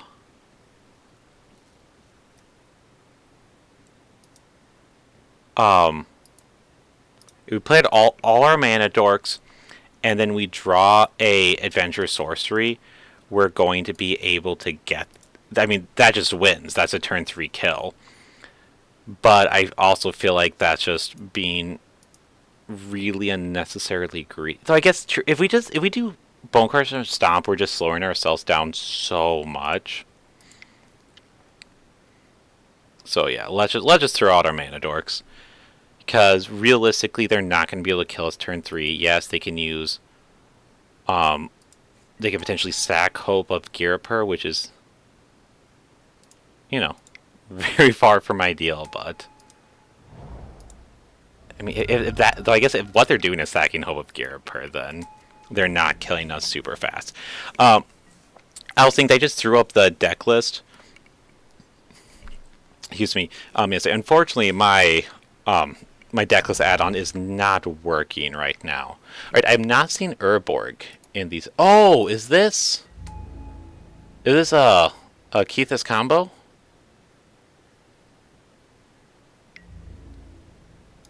I think I'm gonna get there. Get the turn 3 kill. All right. Settle we will. So we'll just throw out Possibility Storm. Might as well cycle the Elvish Mystic. And then we're going to be able to win next turn as long as we don't draw the Enter the Infinite. Oh, look at that. Oh, Captain Lanny.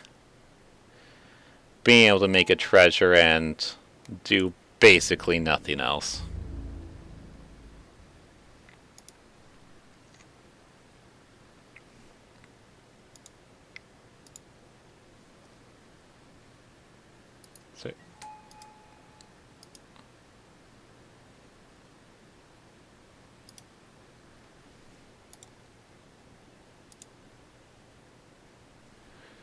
So was the comment I shared summoning with Stomp? Okay, so our opponent is going to be. Oh, I've shared something. So yeah, definitely you. Yeah, that was the Yeah, I definitely agree. That's the other reason for not using Bonecrusher Giant for Stomp to be able to kill Ghirapur on turn 2 was we have the ability to kill them this next turn, assuming they don't cash in their hope of Ghirapur. Okay, which they are doing.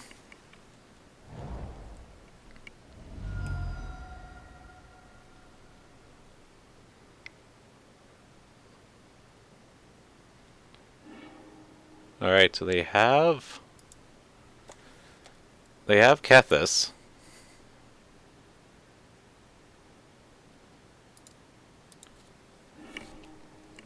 I'm really.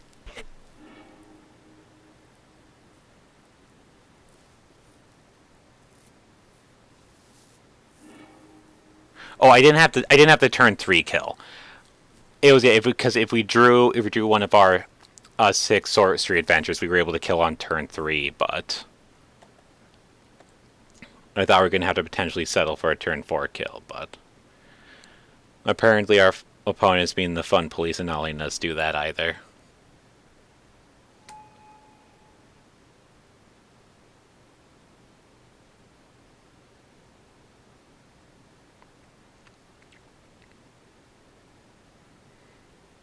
So.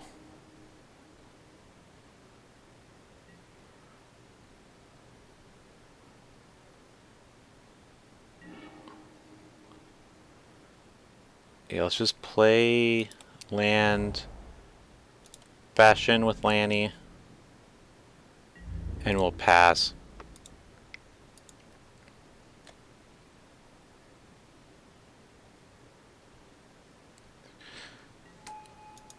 Slightly weird thing we can do next turn, potentially.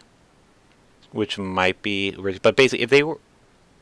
I guess Hope doesn't have haste, so it doesn't matter. But I was thinking that there's ability to use...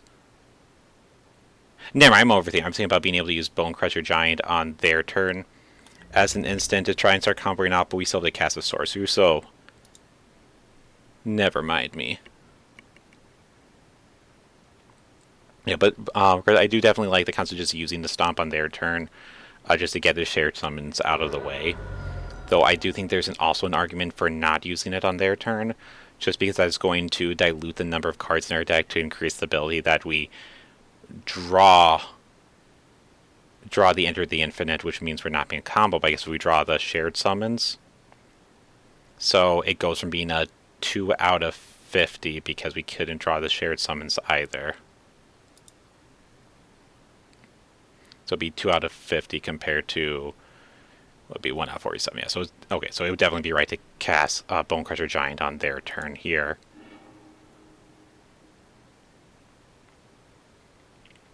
Okay. So ideally, they just, which if they're casting Hope of Ghirapur and passing, I'm going to assume they don't have a way to stop us. And even if they had something like Metallic Rebuke, we just have so much mana that it's not going to matter.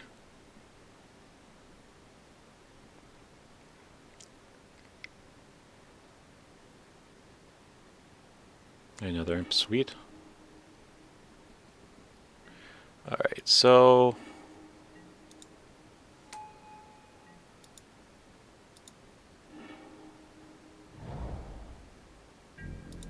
Alright, awesome. We are technically not too far away from being able to... Okay, we get 2 more badges with Lanny. If we draw the Enter the Infinite, we'll still be able to make use of it. Okay. I'm fine with that. Alright, so...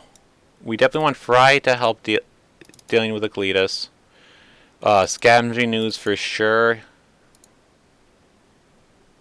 I really don't like Bone Annihilate. This thing is just so slow.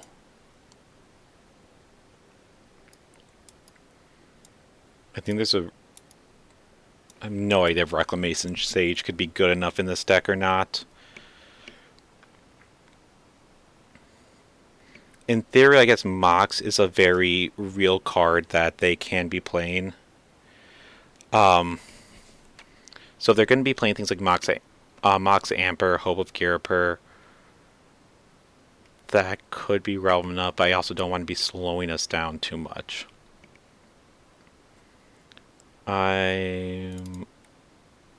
Let's cut the Lanneries to start. I definitely think a Singleton Walking Ballista can be shaven. Let's cut Vivian, because since they are playing the combo deck, I want to just make sure we're faster than them. Let's cut... Domri isn't too bad because he is a removal spell for their... whatever the Abzan Legendary is from M20 Kethis. You know, the one guy that does legend stuff. But my assumption is they're not going to play him into removal. So when we cut a Domri, bring in a Reclamation Sage.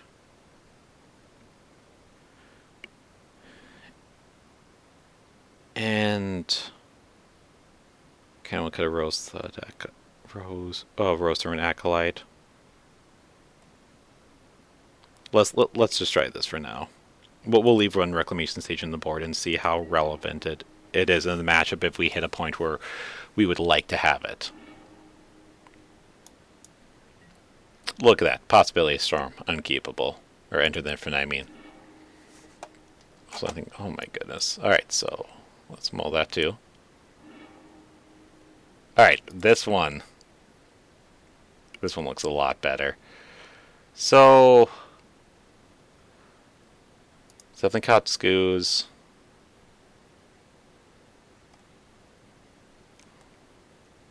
I mean, yeah, let's cut a land so we have something to do. You know, Glorybringer might actually have been a card to cut, but I'll say the relevant just the clock as well as they're just flat out are going to be playing creatures that we want to kill with it. Killing the excavator is going to be very relevant as as well as obviously it's the because Kethis is right, oh, okay. London Mulligan still does not make it less painful to be hit by that. Alright, we're gonna totally not give away that we drew a basic land by playing a Stomping Ground.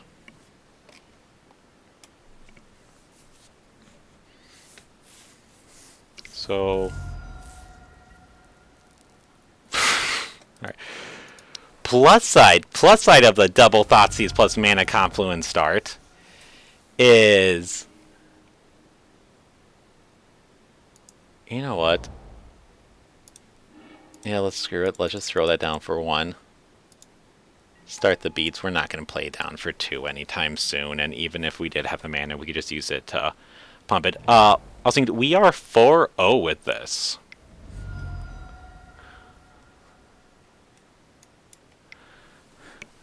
We're seeing if drawing the entire deck repeatedly can get us to the 5-0. Alright.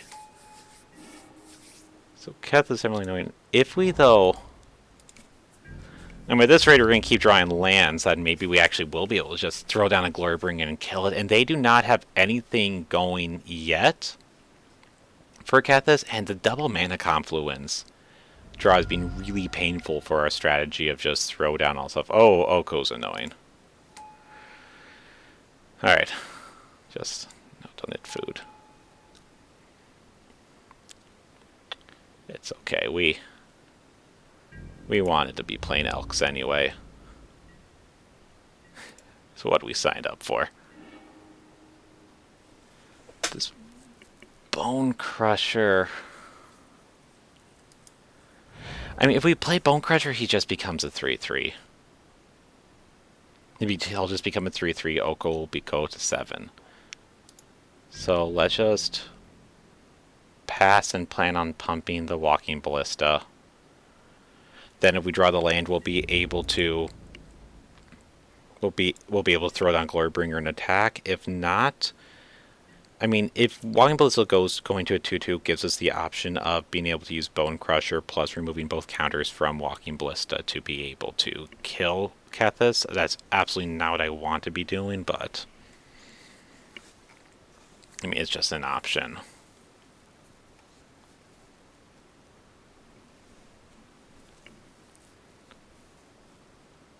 Now, so let's see. So if we...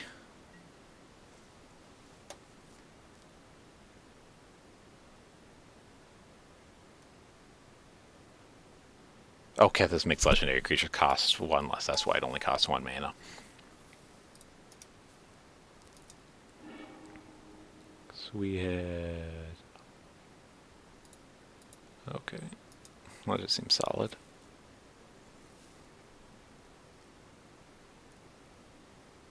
So I think once we hit the end step, we will use Bone Crusher Giant on Emry to try and kill it. Oh, we're going to turn that into... Yeah, let's just pump you then. We'll make it into a 5-5, which just means that you're going to be that much more annoying to be dealt with. It also just means that now they don't have a good blocking situation. And land? Not Game Trail?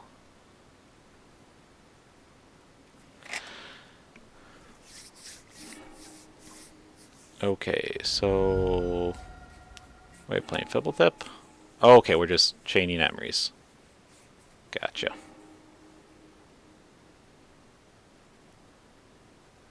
I mean, them doing that feels like I'm happy with it. Did they... Okay, so they did hit Mox. Okay, so we're just trying to go off.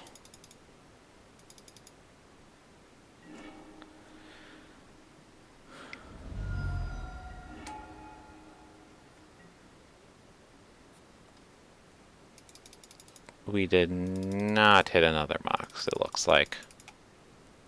So if we draw a land, we'll be in a fairly good shape. If we don't draw a land... Okay, sweet. I love not having to think. Here. Free roll and MTGO. As for what all do you mean by that, Owsing? Do you mean for the combo or?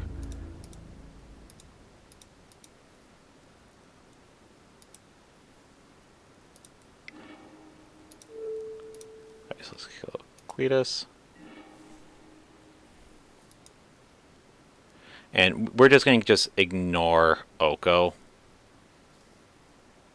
I mean, ultimate, like, he's at 7 loyalty. Our opponent's at 8. Alright, so that'll hit him. That'll go down to 4. They can use food to start gaining some life. I guess, oh, they can use Emery to keep making him as a blocker, potentially.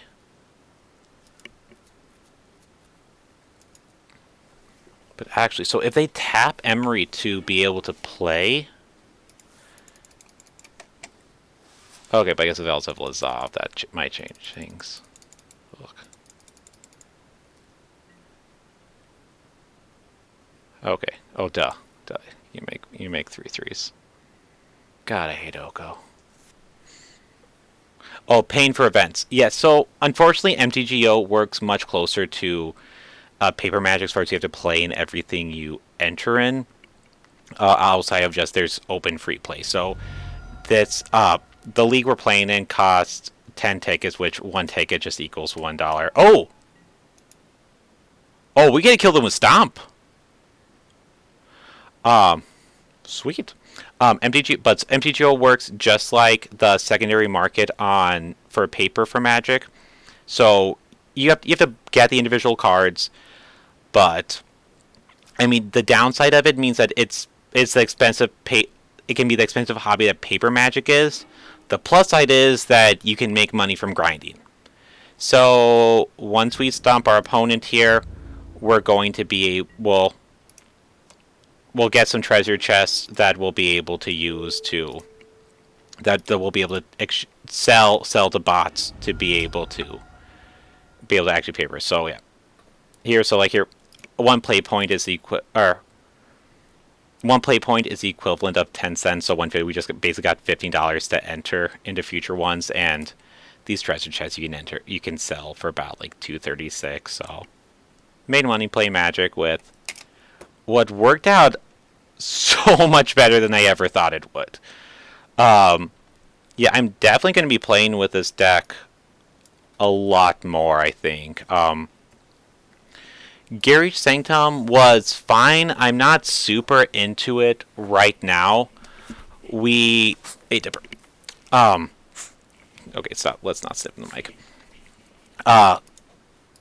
Overall, just like, because I don't like Garage Sanctum Sanitarium in the essence that we are helping our opponents in finding their interaction pieces, and our plan B being we're going to play the biggest, stupidest monsters we can find that our opponent has to find answers to or die, means that we are helping. I mean, against a control deck, we're just letting them find counter spells, find removal spells for the possibility storm, board wipes.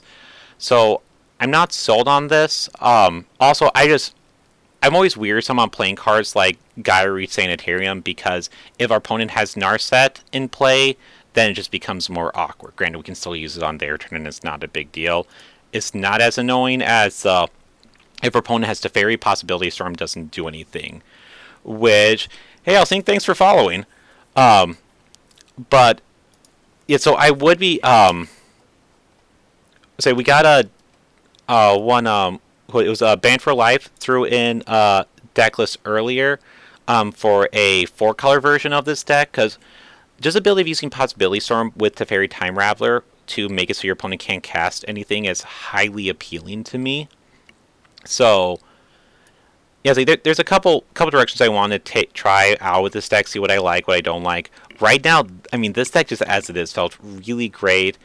I definitely want to cut the Captain Lannery's, and now Cyber is definitely a situation where if you ever copy a deck list, I would say Cyborg is the thing you shouldn't copy, because I mean right here, some of these cards, like, I just don't like Bow of Nylea, even the matchups that I'm sure it's more meant for, like mono red, because it can gain life. I didn't want to side it in because it was too slow. So we weren't really playing with the full 15 sideboard cards. And there's someone like Hornet Nest, as we came across in our game. It just looks so much worse when all the mono red decks are playing Soulscar Mage, because it dealing Minds of Minds one counters instead of actual damage just makes it just... We're just playing a 3-mana O2 that they play a 1-mana spell to deal with, and they don't have any repercussions. So, and I definitely think these Display of Dominances, which definitely would have been better before banned, with being able to disrupt the combo by being able to kill Saheeli.